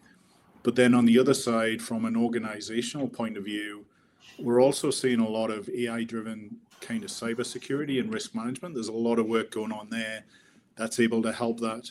The other interesting thing that isn't really EMEA, but I've definitely, I think different organizations have different risk cultures and how aggressively they will jump onto new technology and utilize that. So I think it's probably more of a company by company or even industry by industry, rather than region by region type thing. But one of the areas we've seen some interesting developments is just in the way that you can do a lot of AI augmented code development, software development, and how that impacts customers' comfort level and total cost of ownership as it regards customization. Because all of a sudden, with low code or no code tools, do you actually need the SI vendor to come back in and make future changes for your ERP? If you decide, hey, we're going to do some optimization in 3 or 6 months after go live, can you actually do that yourself now using AI tools to help you support that? Now, there's a lot of knowledge and experience needed in terms of deployment, and not just writing code isn't necessarily the answer for everything. But the fact that organizations can make a lot more progress than they used to, even just, knocking up examples of a new UI. It's very easy now to just describe what you want in numerous different technologies, and it'll come up with a user interface, and, sending that off to, instead of bringing in a designer or a UI expert. There's a lot of areas where organizations themselves, without having to use technical expertise from third parties, and how that will change both now and definitely in the next, 2, 3, 4, 5 years, how that will actually change these implementation projects, and the balance, not necessarily the balance of power, but the balance of expertise, and what can be done by people who aren't software development experts, and how that will relate to the actual implementation of this technology itself. Just to piggyback on what Aaron, because I think what he's saying is huge in terms of the impact, and that's kind of what I'm saying, the scope of what AI can do on the organization versus what AI is kind of doing in the consumer spaces. I think the one part that I want to emphasize that Aaron is mentioning is that's platform specific. That gets into, are you AI ready? Is your organization able to even benefit from a lot of those features? And I just kind of want to put that readiness kind of component right there, because what he's describing, I think, is kind of where a lot of things are going, where I think your people need to be able to use some of these things to understand how your platform is, and it needs to be integrated in a way that allows them to use AI to pipe into your platform to be able to do the following functions, lest you get into a data siloed and one group is doing something over here and someone is doing something over there, and these pieces don't connect. And you still want a connected reality as far as your data goes and as far as your organization and processes go. And so that's where I think the readiness component here with what Aaron is saying there is huge. And I just kind of wanted to throw that out there. Didn't want to interrupt there, but I felt good. There's a lot. There's a lot that you've got to have as a prerequisite before you start thinking about AI, and data being one of them. And there's a lot of other maturity sorts of issues and readiness issues that you've got to evaluate as part of any implementation, but certainly as you're looking at AI as a potential area of adoption. The other thing too that you mentioned, Aaron, is that the way AI affects the transformations themselves. You think about all this money, time and money that's spent on relatively low value activities. I'm not saying coding is low value, but things that could be automated. Coding is one example. Documentation, even just the work we do at Third Stage, we do requirements documentation. We create process flows. There's a lot of thought that goes into it, but it's a lot of manual work. Yep. And even we as a company are looking at AI. We're rolling out an AI tool that will likely streamline and reduce the number of hours it takes us to do certain things, which may sound crazy because that means we're going to make less money on paper or in theory. But the reasoning behind it is, first of all, that's just where the world is headed. So we can either ignore it and hope it doesn't happen to us, or we can just embrace it and run with it. But the second part of it is, if you can be focusing your time and money and value on other higher value activities, clients are going to be happier, projects are going to go better. You're going to waste a lot less money. And in our case at Third Stage, if a client spends less money on us doing some of these more manual processes or these manual documentation efforts, then that just is likely to mean they're going to be happier and be more likely to invest in our services somewhere else. So I think that's the way a lot of organizations need to look at AI, is just how is it, what's the short-term potentially negative impact or fear or whatever it is, but what's the longer-term benefit that AI could bring to the table, not just in the implementation itself, but also certainly in terms of how you're using it within your organization. Yep. And I think the natural language processing and document automation is really, it's one of the easy areas to address, right? I mean, if you think about the number of contracts that companies deal with, the number of invoices, compliance reports, there's a lot of things that can be automated. You can extract key information and really reduce the amount of manual effort there and get some real benefits, freeing up resources to work on the more complicated stuff that maybe you can't do in such an automated fashion. Right. Yeah, absolutely. Absolutely. Here's a comment from Sergi on LinkedIn. Sergi says, at the earliest stage, a customer should set up a wide range search, vendor agnostic, through healthy competition, not to miss strategic opportunities and or new technology advances. And I think that kind of goes back to the point or the thread earlier we were talking about how you can not blindly, how do you make sure you don't blindly follow a vendor? One way to do that is certainly to create competition and look at your options, but also just educating yourself. I mean, that's half the value of going through a software evaluation, is to educate yourself and understand what's out there in the marketplace and how technology is evolving. So that's a really good point, Sergi, that I agree with. What about there's a couple different directions here. Actually, let me pull up another audience question here. This one's from Emerson, or it's a comment, I should say. Emerson on YouTube says, for example, you could have bought licenses for project system, but business custom build project systems.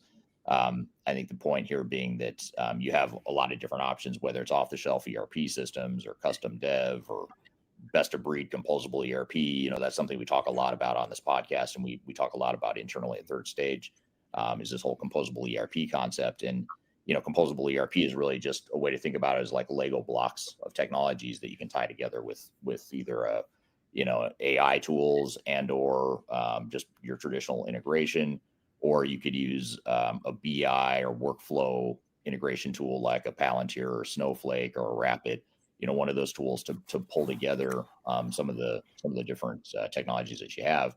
And I think AI also, is, on one hand, it seems as though, back to your point, Khalid, or back to the whole AI thread here, it seems as though AI on one hand would stimulate organizations to modernize their back office technologies, because if you're in the cloud, for example, that oftentimes will enable AI better than if you're trying to figure that out with your legacy on-prem systems.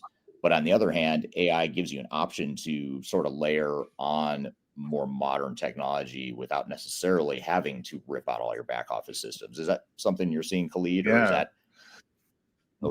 that is that viable? No, that's exactly it. I don't even know if we can say modern anymore. I think it's advanced, and I think you can layer really take predictive analytics as a baseline.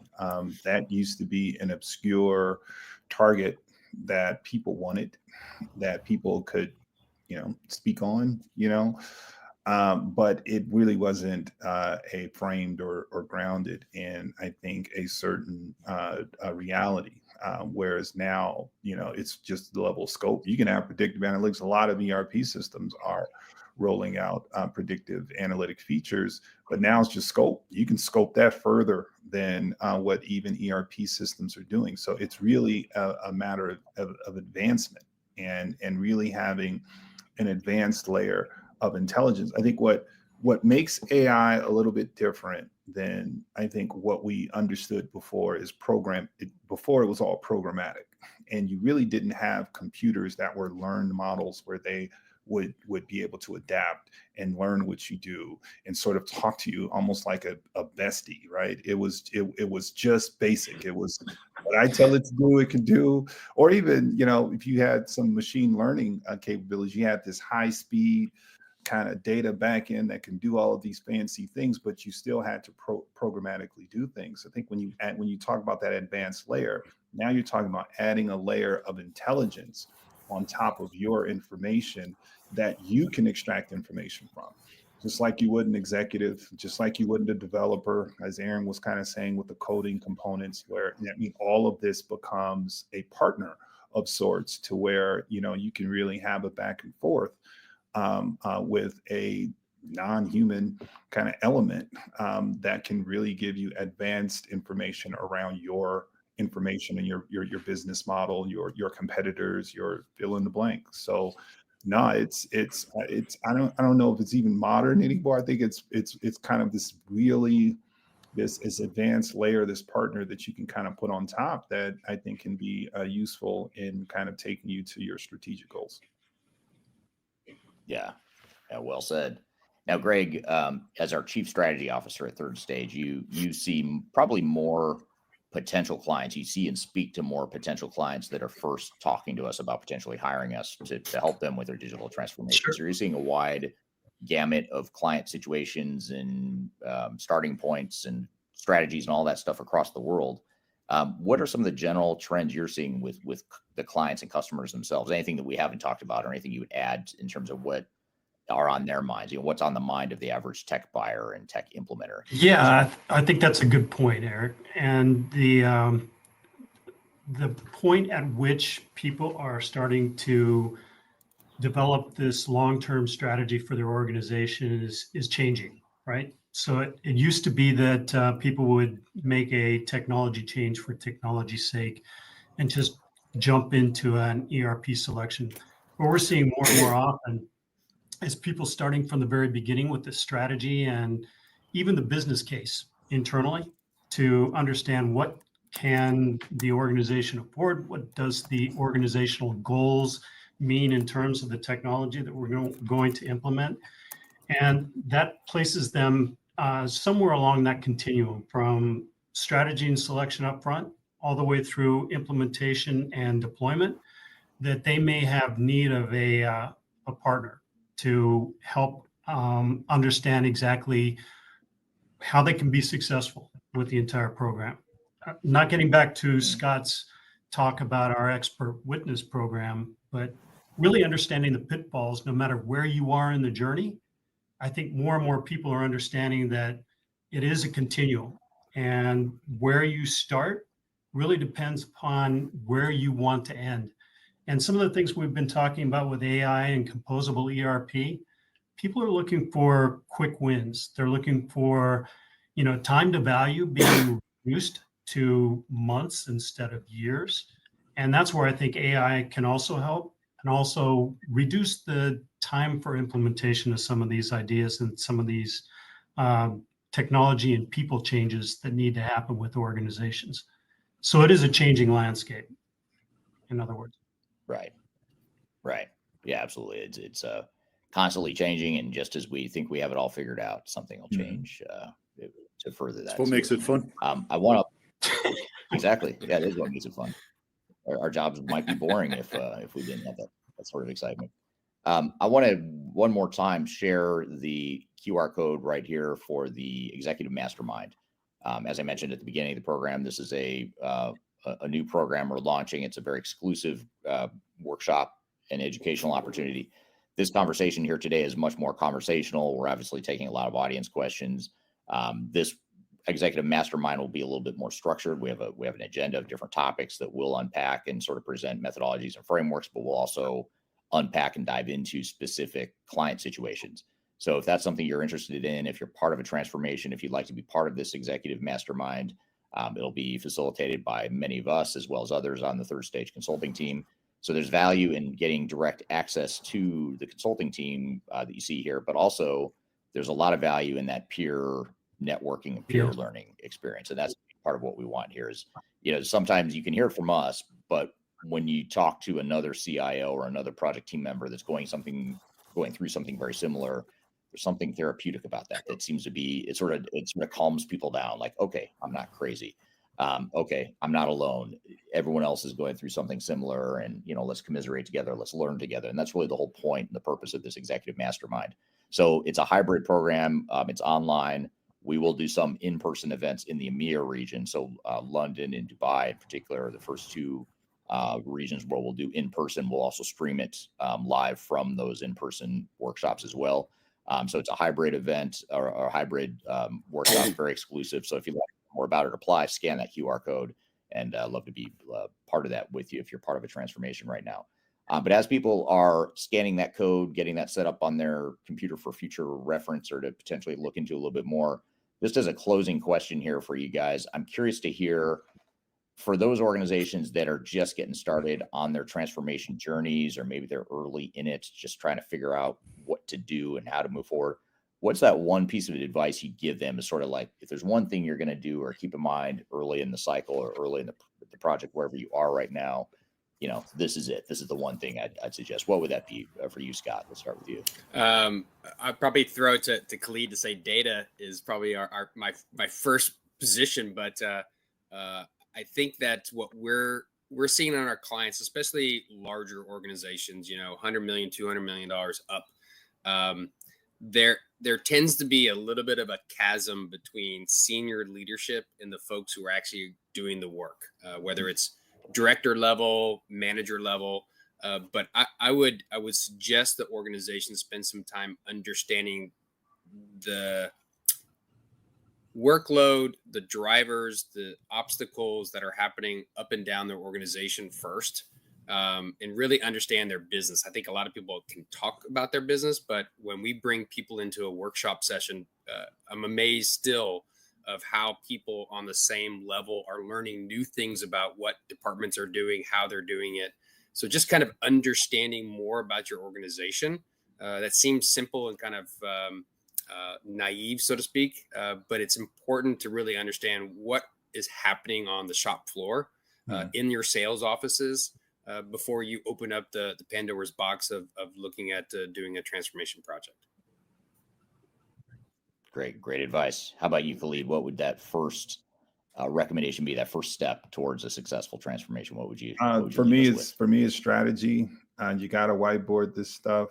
You got to dream. I would encourage people to go to the whiteboard, create vision and dream for what that organization needs to kind of look like. If you want a dancing panda in the middle of your lobby, like, use case it, model it, right? Like because it can be done, right? And I'm obviously, kind of joking with the panda component, but when you kind of get into your processes and where your organization can go, I think today you have a ton of capabilities at your fingertips. So don't worry about them. Kind of go to the whiteboard and start thinking about, what does this thing need to look like for us to truly have success in kind of this, this year, next year, over the course of the next 5 years or so. And then you can kind of work backwards with technology to support that. I have to wonder what the world is coming to when the AI and data guy is talking about strategy, dreams, and pandas. Right? So I never thought that day would come. But I want to know what the ROI is on that. Pandas. Do not sleep on pandas. Yeah, pandas are underrated for sure. That's great advice. And it joking aside, I mean, it is interesting in all seriousness that you being a data and AI guy, you are still starting with strategy. What do you want? And no matter how technical you are as a person, or no matter how technical you think this transformation is going to be to your organization, you do have to start with that. I mean, no matter what the technology is. So I think that's a really good point. How about you, Aaron, especially from a multinational, potentially EMEA, looking at the EMEA region in particular, is there anything you'd recommend to that group or just anyone globally going through a project? I think definitely the strategy first, but then making sure that there is alignment right the way through the team. So right the way from executive, right the way down, engage the stakeholders early and often. Like I said, earlier on, communication is key here. And if you don't have everybody on board for the project, it's gonna make it a lot harder than it needs to be. So making a concerted effort up front, defining your communication plan. How are you actually going to communicate to the rest of the organization? How are you going to take into account the cultural and time zone differences throughout the org that you're working with? And really make sure that everybody is aligned. I think that gives you the best chance of a solid foundation for project success. Yeah. Well said. How about you, Greg? Last but not least, what's that one piece of sage advice you'd leave with a company or a team about to go through a transformation or that's in the midst of a transformation? I think we've all said the same thing, right? Alignment through the organization, really understanding from strategy all the way through deployment, what your business objectives are, how you're going to return to your stakeholders and your board or your management team, what the return is expected from embarking on this entire journey. And then, just not starting with overinflated expectations. You understand that this is going to be a long-term change. And the way that you get started is really kind of small in aligning the organization to meet up with what your core objectives are for the future, right? So alignment all the way through. Yeah, well said. And I think that's a good summary. I mean, what you guys are saying here is really interesting because I didn't hear anyone say, well, you should start with pre-configure best practices, or you should make sure you go with a cloud solution, or make sure you take an AI-driven or an AI-enabled approach to your transformation. That's what you're going to hear from software vendors because that's what they're selling you. But take it from these tech agnostic experts here. These are we're all on the same team. We're all part of the same company. We're all tech agnostic, independent. We're not trying to sell software or anything else for that matter. All we care about is making sure clients do the right things. And it's interesting to hear sort of these knee-jerk reactions that you all have, which is really nothing to do with the technology. It's all about internal alignment, change management, process operations, what you want to be when you grow up, dancing pandas. I mean, it's everything but the technology is where you I'm not going to be able to get that out of my head, by the way, Khalid. Thank you. I know. I'm going to think about it. Neither am I. Mental picture. The one in my Khalid's mind getting has married. it like a tutu. It's like a pink tutu. If that helps, I don't know. Maybe that'll help you women. No, that's actually making worse. it worse. That's Yeah. But Khalid's getting inside our heads once again. All right. Thanks, guys. And thanks to the audience for the great questions. Really enjoyed the conversation. And there's a lot we covered, but a lot we could have continued to talk about there. So thank you for all the great engagement there.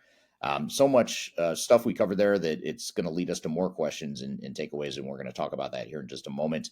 We're also, after a quick break here, we're also going to talk about AI versus ERP. And Khalid, who is just on that panel discussion, is going to join me for that discussion here in the last segment, where we talk about the worlds of AI and ERP and how those two things come together. But first, we're going to take a quick break. We'll be back with more Transformation Ground Control. Just tell me what you've got to say to me. I've been waiting for so long to hear the truth. If you are involved in any sort of digital transformation or business change initiative, you'll want to download the Digital Transformation Report. With its comprehensive overview of business and technology trends and best practices, this report is a must-have guide for any transformation project or executive team. Download this free report by visiting Third Stage Consulting at thirdstage-consulting.com. You can also visit our website to learn more about us or download independent reports, videos, and other best practices. Again, visit thirdstage-consulting.com today to learn how you can take your transformation to the third stage of success. Are you looking for ways to promote your product or service to enterprise technology decision makers and influencers throughout the world, like the ones who listen to this podcast? Major Tom Productions creates media, events, and influencer marketing for B2B technology providers. Our productions are exciting, educational, disruptive, and effective. Most importantly, they create results. Our content is unlike any other in this industry, engaging, influential, and trusted by technology buyers and influencers throughout the world. Each month, our productions reach hundreds of thousands of targeted buyers and decision makers who trust and engage with our honest and tech-agnostic content. With long-tail viral results and engagement with our content, Major Tom Productions provides a way to reach your target market and create awareness, calls to action, and a connection with potential customers. So, collaborate with us today. Learn how we can feature your product or service on podcasts such as Transformation Ground Control, Journey to S/4HANA, and Journey to Dynamics 365. We can also feature your brand on our YouTube channel called Digital Transformation with Eric Kimberling, which boasts over 100,000 subscribers and over 2 million video views per year. You can also participate in our in-person events, including our Digital Stratosphere Conference. Contact us today to learn more. We can tailor a marketing campaign that works for you. We look forward to helping more people learn more about and become engaged with your brand.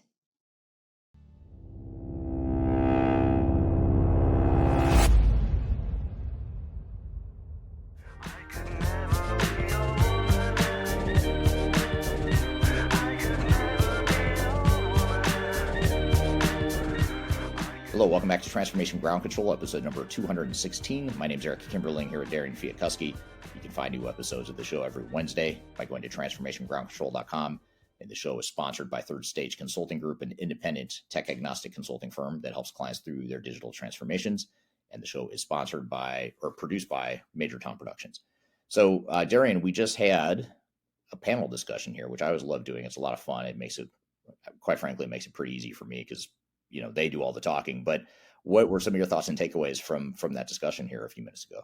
Yeah, I thought it was a great discussion. There's some key points that I feel like each person said that I took away from it, at least. Especially Khalid. First of all, like Khalid being the AI guy or AI expert here. I love how he put how he said it, like you need to go dream first, go to the whiteboard and define what success actually looks like, and then work backwards from there. I really like that point about how you get your strategy first. And that really reminded me about how ERP and AI transformations fail when they fail. If they fail when people just chase, tech trends and aren't thinking about their business. So a question for you, how do you help clients balance vision and execution, like dreaming big, but not drowning in all these fancy buzzwords? Yeah, well, I think it was also something Khalid said that stuck with me that sort of answers that question, in my opinion, which is if you define, as part of dreaming big, if you define clearly what it is you want to be and sort of operationally and organizationally and strategically, what is it you're trying to do and what do you want to be, that's going to guide a lot of this and help you cut out the noise and cut through the hype in the marketplace. Because, certainly the sales messaging and the technologies that you see during your search process could and should influence how you think about redefining your business model, your target operating model, your operations, your organization, all that stuff. It should influence it. But before you start buying and deploying those technologies, you have to figure out and align as a team on what is it we really want. And it's not just what the future state is too. It's also how quickly do we think we're going to get there, or how quickly do we want to get there? And what I mean by that is a lot of times organizations are so far behind the technological curve, which is okay. It is what it is. They're still functioning as a business. They're still doing what they're supposed to do. They could be better. Obviously, they're always trying to improve, but that's okay if they're way behind on the technological curve. But it's probably unrealistic to think that company now is just suddenly going to just jump into a fully, AI-driven, cloud-based ERP system or composable ERP system when they're used to using a legacy, homegrown mainframe-based system. I mean, that company that's just too big of a jump for most organizations. So instead of just saying, well, screw it, forget it, we'll just stick with our old system, you don't have to do that either. That's not what I'm saying. But what I am saying is you can have that dream big mentality, but then you have to sort of back up and be realistic. Like, well, how quickly can we really get there? are we all on the same page with that direction and that magnitude of change? If not, is there a more incremental approach that we should be thinking about to mitigate our risk and to sort of walk before we run? So I think Khalid hit both points. He talked about the strategy, dreaming big piece of it. And part of that is defining what you want your future state to be and what you want your target operating model to be. But the whole panel talked a lot about risk and the mistakes that organizations make along the way. You just have to make sure that you're mitigating those risks and defining a plan that makes sense for who you are, and make sure you're all on the same page before you start bringing in technical consultants and software vendors to deploy technology. Yeah, absolutely. And I want to kind of switch gears to a point that Aaron made, which was a great point about low code AI assisted development and how it's shifting the balance of power. He basically said you might not need your SI to come back every time you want to make a change, but it only works if you're ready. So I wanted to ask, how do you evaluate whether a company is actually AI ready, and what does maturity look like before automation can really take hold? It's a great question. And that AI maturity and AI readiness piece is a huge part of what we're doing for clients to start their AI journeys. And that's what a lot of our clients want is, where do we begin? What do we have? What don't we have? What would we need to have in place before we even really think about deploying AI, realistically at scale? And so the big things are going to be a couple of things. One is data. I mean, data is such an important part of any digital transformation, but especially something driven by AI, because if you've got bad data, your AI models are just going to be garbage. And so it is truly that garbage in, garbage out mentality that you've got to think through. So looking at data, how can we clean up our data? How can we ensure that we're starting with a data set that makes a lot of sense? But not only that, how do we make sure that we've got the data management, data governance in place longer term to make sure that we don't just clean it up and then put it into an AI model and then it gets screwed up by humans because we don't have the right data governance in place. And so we start corrupting the data, which then corrupts the AI, the learning models and the AI models. So it's not just cleaning up the data. It's not just data cleansing. It's not just data migration. It's also, more importantly, data governance, data management longer term. So you've got to get all that in place first, and then you can start looking at, okay, now how can we use AI? And then you can be more confident in the way you're using AI. So that's one piece of it. The other piece of it is back to a point we were just talking about a moment ago around where you are today. I mean, you just sort of have to look at how mature are we as an organization technologically, skill set wise, et cetera. And it's okay if looking at AI right now is too big of a jump, and there's a bunch of homework and pre-work you're going to need to do to be able to get ready organizationally and operationally. It might be training people and redesigning their jobs, like we talked about a few minutes ago. That could be one piece of it. It could be back to the data governance piece, establishing that internal data governance and data management process and team. That's something you want to get in place ahead of time. So, and then there's also just the organizational agility of the organization. How quickly can we change as an organization? How can we get people comfortable with change? How can we start to prep them for the massive changes that AI will inevitably introduce to our organization? Those are all really important prerequisites. And then, of course, back to what Khalid said before in the conversation, defining that future state, vision of what it is we want to be. What is that strategy? What are our dreams, as he said it? What's the dancing panda? What's the dancing panda of what we want our organization to look like? And then that, once we have alignment around that, now we can figure out how AI is going to help us do that. Yeah, absolutely. It was a great conversation overall, though. I just have one final question for companies that maybe are just getting started in a digital transformation. What is one thing they should absolutely do before they touch a single piece of technology? Ooh, good question. If I had to pick one, I'd say just define what they want to be when they grow up, strategically, operationally, and get on the same page. Because it's easy to say, well, we want to be a modern, technology driven organization. Okay, well, what does that mean? What does that mean to you? And what do you want those processes to look like? And that definition and alignment sounds really simple to a lot of people, but it is so difficult. And I don't want to say it's difficult. It's just time consuming, and it's kind of messy, because now you're talking about different opinions, different silos within the organization. You've got your internal politics, your internal cultural strengths and weaknesses. All this stuff coalesces together now, and you've got to get clarity on what is it we're really doing here. What do we want to be when we grow up?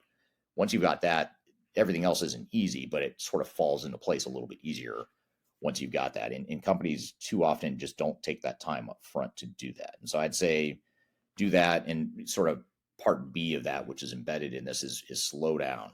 Slow down early on, because that's going to speed things up later on. If you just speed right into the project, you're going to hit so many road bumps and pitfalls, and you're going to get organizational resistance. You're going to waste a lot of money and time on things you shouldn't be focused on. You're going to create a lot of chaos within the organization. So you got to slow down to really speed things up later on. And by slowing down, ironically, by slowing down early in the project, you're going to implement a lot faster and a lot cheaper than most organizations that skip that early planning phase. Yeah, absolutely. But I'm excited to get into this next section and learn more from Khalid here in a second. Yeah, this is going to be cool. We actually recently launched a video on my YouTube channel with Khalid and I, talking about AI in ERP. And what I like about it is that we're talking about such technological, advanced technology type stuff. But in the video that you'll see here in a second, we're actually like walking through a park with a lake, and it's just like the serene sort of environment outside of our office. But yeah, we're talking about like some deep technological stuff. So it's kind of an interesting contrast, very informal. It's not kind of your traditional video where we're sitting in an office boardroom or in an office talking about the stuff. We're outside walking around in nature talking about AI and ERP. It's actually it was a really fun video to make, and we want to play it for you here on this podcast because it is so informative. He has such good points around how we think about not just AI, but how do we think about ERP and other enterprise technologies, and how do those two things come together, and how should AI be separate from ERP, or should it be separate? When does it make sense to integrate the two? When doesn't it make sense? Just sort of thinking through all this stuff that you've got to ask yourself when you're going through these sorts of projects. Generally speaking, it was one single shot. I mean, we didn't take anything out. We didn't have to do multiple takes or anything. If you watch my videos, I screw up all the time, and she has to keep reshooting the same thing because I screw it up so much. But in this conversation, Khalid and I were just walking and talking. It was very informal, but it was like one shot and we were done. So it was pretty fun to do, but it was super informative. I think it's about a 15 or 17 minute clip. We're going to play this here, and it's all about the intersection of AI and ERP and how we should be thinking about those two technologies together, and in some cases thinking of them separately. So let's roll the clip, and we'll come back and talk about it here in just a second.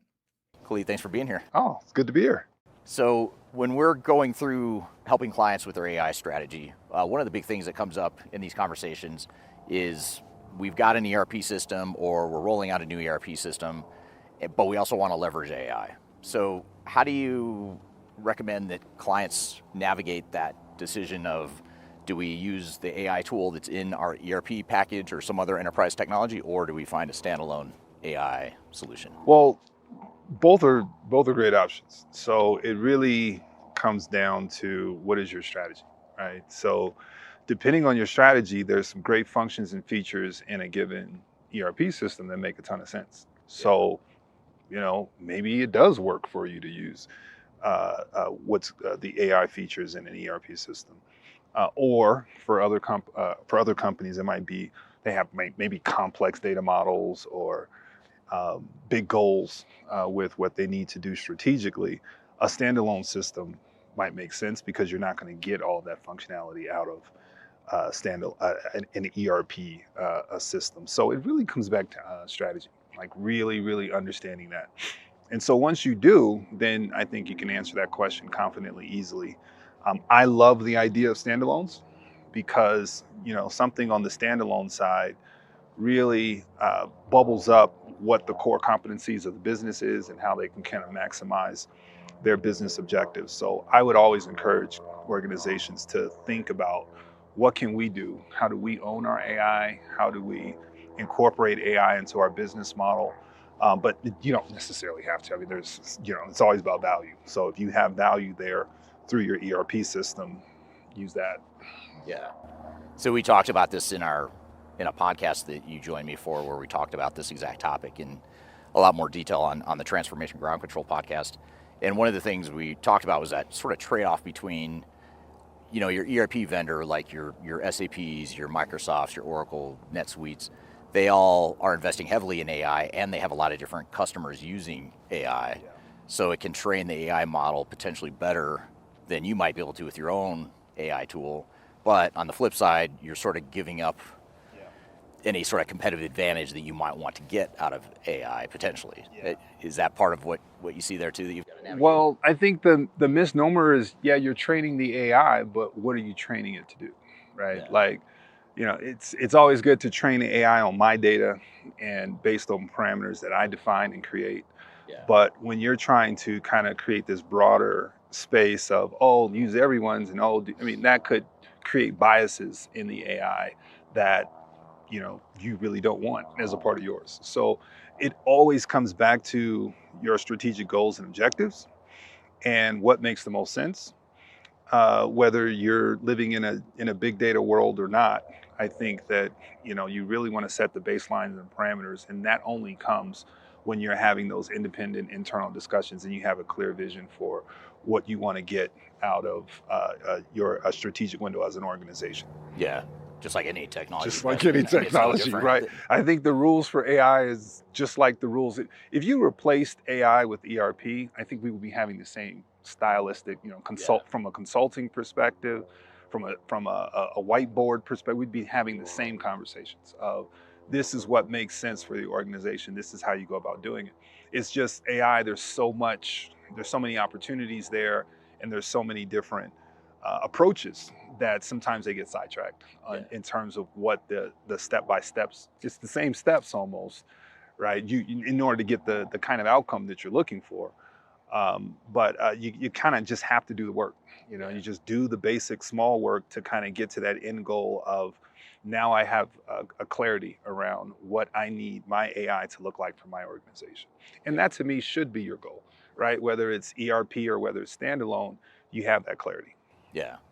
So regardless of whether your AI sits in your ERP or other type of enterprise technology, or whether it's a standalone, either way, you've got to focus on data, which you mentioned. You've got to have good data, which you could argue this has always been an issue. Organizations always struggle with getting their data clean, keeping it clean, and then ultimately using that data to get accurate reports, or in this case, train your AI models to be more effective. So how do organizations, how should they be treating data? I mean, what should they be thinking about when they think about data in the context of AI? I would think about, my steps would be get my data square.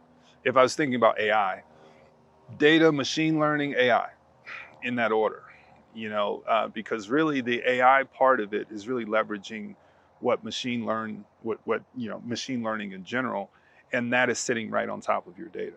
So no matter how you slice it, that's kind of those stepping stones. And so you kind of have to have your data in place. It has to be organized. You need to understand where it is, and then how the algorithm that's sort of getting built there, how that sits on top of your overall data structure.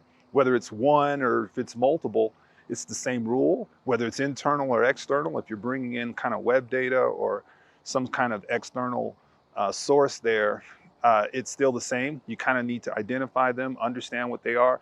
And that's to me where you kind of get where you were kind of talking about earlier with the biases and the different parts there. Like once you understand what they are, you can kind of put some controls in place to kind of insulate that from any kind of negative impacts to what the result is. Because the last thing you want to do is build an AI a model that gives you some information, be it predictive or not, and you're trusting it, and it's based on faulty assumptions, right? Like that's something that you want to guard against, and I think that's a part of the maintenance strategy for really building out something on the AI side.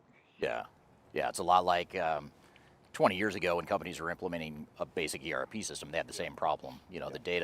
The data sucks, your reports suck, and then suddenly people don't trust the technology, and they start questioning. Then they stop using it. Then it turns into all the same familiar problems that you know of on the ERP. Right. Manual workarounds. Right. You're showing me these great ERP tools, but nobody trusts the data because it's not accurate. Yeah. Right. So you don't want that from an AI model, where you're relying on it for predictive information, because trend-wise, that's probably where it goes. Even for ERP information, it's probably going towards a more generative AI space where you can kind of text in and say, oh, give me this or give me that, and then have a predictive analytical sort of result, answer, or whatever it is.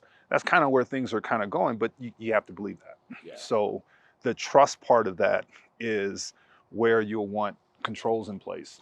You'll want to make sure you have safeguards for where this information is being pulled. Understand all the assumptions that go into that, so that you can sort of use that information confidently. Right. Yeah, makes a lot of sense. Now, what about the impact to organizations, people's jobs? You know, the AI, I mean, first of all, technology in general is going to impact people's jobs no matter what, but AI is sort of a whole nother level of impact and automation and doing a lot of the work that a lot of people take pride in, you know, whether it's collecting information or analyzing information or whatever. What have you seen work in terms of change management as it relates to AI? Change management is that's the handshake. I think that through all of these dynamic shifts, it's important to really help your organization through all these changes. I mean, you are one of the pioneers around this message and this effort here over the last few years. It's just critical, and I think a lot of organizations forget about it. They act like it doesn't exist. But whether we're talking AI, whether it's talking ERP, when your organization is going through shifts like this, you want to get in front of them rather than being behind them, because they'll start, you know, what I call these water cooler conversations, and they'll start making assumptions that you don't want to happen. So yeah, I don't think technology doesn't always take your jobs away. It can, but it doesn't always take your jobs away. That doesn't necessarily have to be the strategy, and it's certainly not necessarily the smart approach. It may change your jobs. It may require reskilling. You know, I think that AI actually makes you more productive. So how do we leverage that?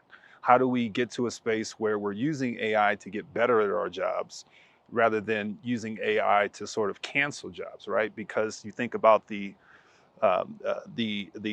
curve there. If we're becoming more productive and we have resource, now we can do more, you know, versus, oh, we're going to make it real efficient to where we don't need your job anymore because AI can do the things that you can do. It's still a bit reductive. So you kind of have to ask yourself, kind of, what's the ceiling? Yeah. And is my ceiling expanded with this individual or not? And I honestly believe that when you start to do the work, what you'll find is that AI can enhance your organization to multiple times over with the individuals you have.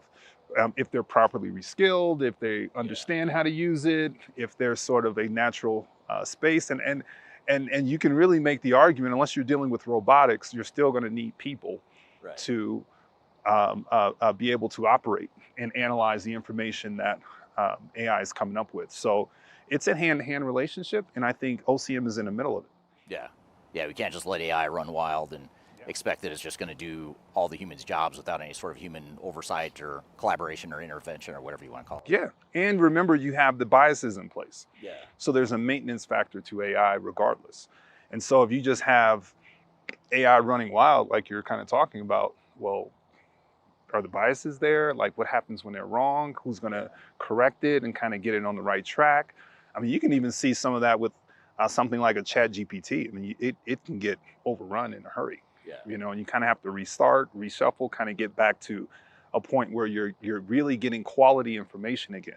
Because it certainly can produce that, but it can also throw you off. It can give you wrong results.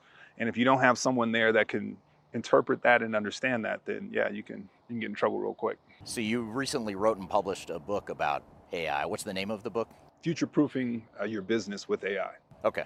So we'll include a QR code at the bottom of the screen here. We'll include links in the description field to where people can go buy that. But when you were writing this book, I imagine as you were writing that book, doing the research and just thinking through it, you had some ahas or some big takeaways. What were some of the big takeaways you had from writing that book? Well, you know my background. My background is data, it's integration, application integration, data integration work. That was a big aha though, because as I got deeper into how the AI parts of this work and how this is going to integrate with the consulting work, the kind of work that we do, data as a strategic asset is really what jumped out at me. Because I just kept coming back to how valuable a company's data is. Yeah. Like from an AI perspective, AI pulling in data from all these different places and getting into some of the legal frameworks around the controls that aren't in place, that should be in place, the craziness and chaos that AI is sort of kind of creating. It really just brought me back to just how valuable data is for an organization and how we don't really take it as seriously as we should. So that was my first aha, was data as a strategic asset. And by the way, as it relates to that, that kind of brings us back to that first question around data and where you want the data to be. Do you want it to be in your own AI model, or do you want the software vendors to have that? Yeah, it's a control thing. It's a big control thing. Like, who's controlling it? You think about even something like Facebook. I mean, their business model took off in the markets when they decided to sell data. They said, "Oh, well, I mean, we have great technology and we have all these users, but what's really valuable to organizations is we have all this information on people." And then all of a sudden, the value of the company skyrocketed and kind of turned into kind of what we know of it today. But the data parts, what an organization owns from a data end, it's just big. It's just big. They have a lot of, they know their customers. They know their behaviors. They know sometimes even personal information of even employees themselves. So it's important for companies to get serious about how they lock down and control their data. And because people are selling that information, people are trying to get access to that information. And I think too many companies are on defense about data when they should be on offense. They should be able to put value points on it. If you ask an organization now, can you value my data?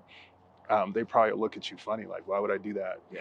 And we just gave the Facebook example. Well, your data could be worth millions. Yeah. Do you understand how to use and leverage the data that you have in your organization? And I think that AI presents an interesting opportunity for us to kind of take that internal view of what does my data mean to me as an organization. It means everything. Right? You take your data away, your company falls apart. But what does it really mean? And how are we using it? How are we leveraging it? And how are we protecting it? Yeah. So other than data, or in addition to data, what other takeaways did you have from writing the book?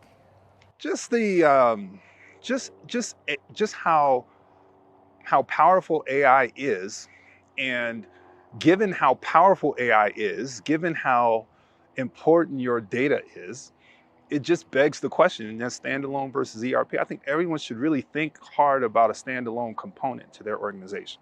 Maybe it's small, it doesn't have to be huge. But like, what does my AI look like? Just from an IP perspective. You own your brand. Do you own your AI? And being able to kind of say, AI is so important to my future that as my organization, I have ownership of what we do from an AI perspective. I think that's a worthy question, right?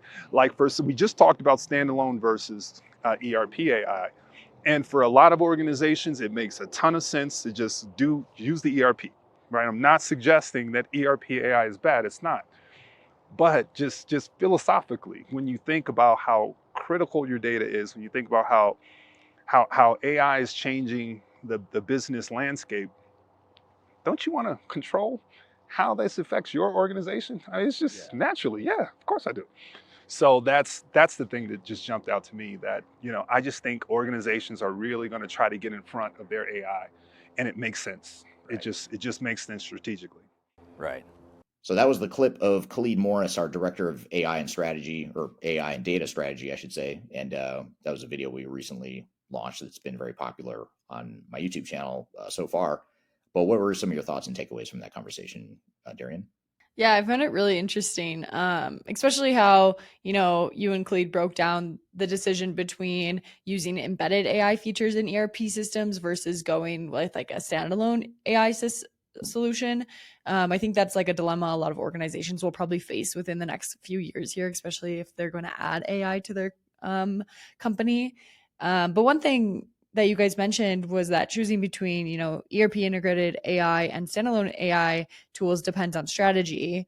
And how would you say that a company should go about in making that call, especially if they don't have a clear AI roadmap yet?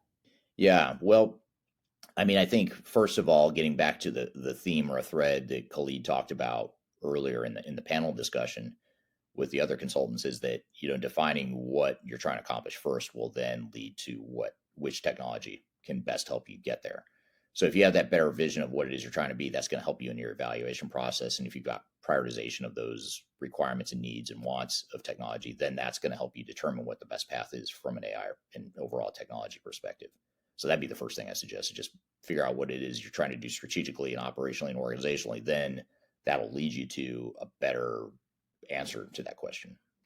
For sure. And then I guess the next part of it is it comes down to, companies then should ask, do we own the AI if we implement it? And what does that actually mean for a company to, I guess, own its AI? And why is that so important right now? Yeah. Oh man, that's something that's been top of mind for me a lot lately. I've been thinking a lot about that actually. It's like, even for us as a company at Third Stage, for example, we're looking at AI tools to help us do our jobs better. And I've struggled with, do we need to own the AI? Could we license it from someone else? Or is it more important for us to own the data to where the data isn't training other consulting firms, other consulting firms that might use this AI tool that we're using? How do we ensure that all of our client data doesn't get commingled with other consulting firm client data? And that to me was the more important differentiation, is making sure that we own the client data. And actually the clients own the data, but no one else can use the client data in their AI models except for us. And so that was a big thing, because part of it is, not only do we want to protect client information, but we also want to have the advantage of having such scale with the number of clients we've had over the years, especially when you look at some of our smaller competitors. I mean, they don't have the robust and breadth of clients that we have. So we wanted to make sure we preserve that, and that other, mom and pop consulting firms that use this AI tool didn't have the same advantage that we did. So I think data is probably the bigger competitive advantage than AI itself, because AI is becoming so ubiquitous right now that so many companies are using it. I don't know that it's eventually going to be commoditized to some degree where everyone's using AI for different things. So I don't know that the AI itself is going to be the advantage. I think it's the data and the use of AI and the adoption of AI. That's going to be the real competitive advantage. Yeah, absolutely. And one last question. You guys talked about, change management in AI. What are some of the best practices you've seen for helping employees adopt AI without the fear of job loss? Clarity, first and foremost, providing clarity and definition of what a job is going to look like, because I think companies don't understand enough about how AI or technology in general is going to impact their people. And by not understanding that themselves, they can't communicate well with the people on how technology is going to impact them. And because you're not communicating well to the people, then the people start to resist the change or get worried about it. They start to freak out, all that stuff. So it's unintentional in most cases, but it cascades down the organization. That lack of clarity, that lack of understanding and awareness cascades down to the organization. And then organizations wonder, why is everyone pushing back on this really cool tool that has so much power and opportunity for our organization, which it probably does. But it's understandable why people are pushing back and freaking out. It's because the organization didn't have that clarity and that focus up front to define how people's jobs are going to change. So instead, what they do is they typically will say, well, we're going to deploy AI and it's going to make us a lot more efficient. And if you tell me that, I don't know about you, Darian, but if someone tells me I'm going to give you this tool to make you more efficient, I think, okay, you expect me to do all my work in less time. So what are you going to do with the rest of my time? Are you going to cut back my hours? Are you going to eventually replace me? Or, am I going to sit around and twiddle my thumbs, with the time you've automated of my job? I mean, either way, that none of those are good options that I'm going to be comfortable with long term, unless you give me a vision and paint a picture for me of what that looks like. And it might be that, yes, we are going to automate that 30% of your job where you're out gathering information and consolidating information, because now an AI model is going to do that for you. Okay, that's great. But what do I do with the rest of my time? And a lot of times organizations would just say, well, you get to be more strategic. You don't have to do as much manual work. Okay, but what am I going to do? If my job is to do something. If I don't have anything to do, I get worried, because then I wonder, am I valued, or is my job going to go away? Whatever. So you've got to lay that out for people. And the irony of it all is, usually technology, at least with most of the clients we work with, technology typically is not a headcount reduction play.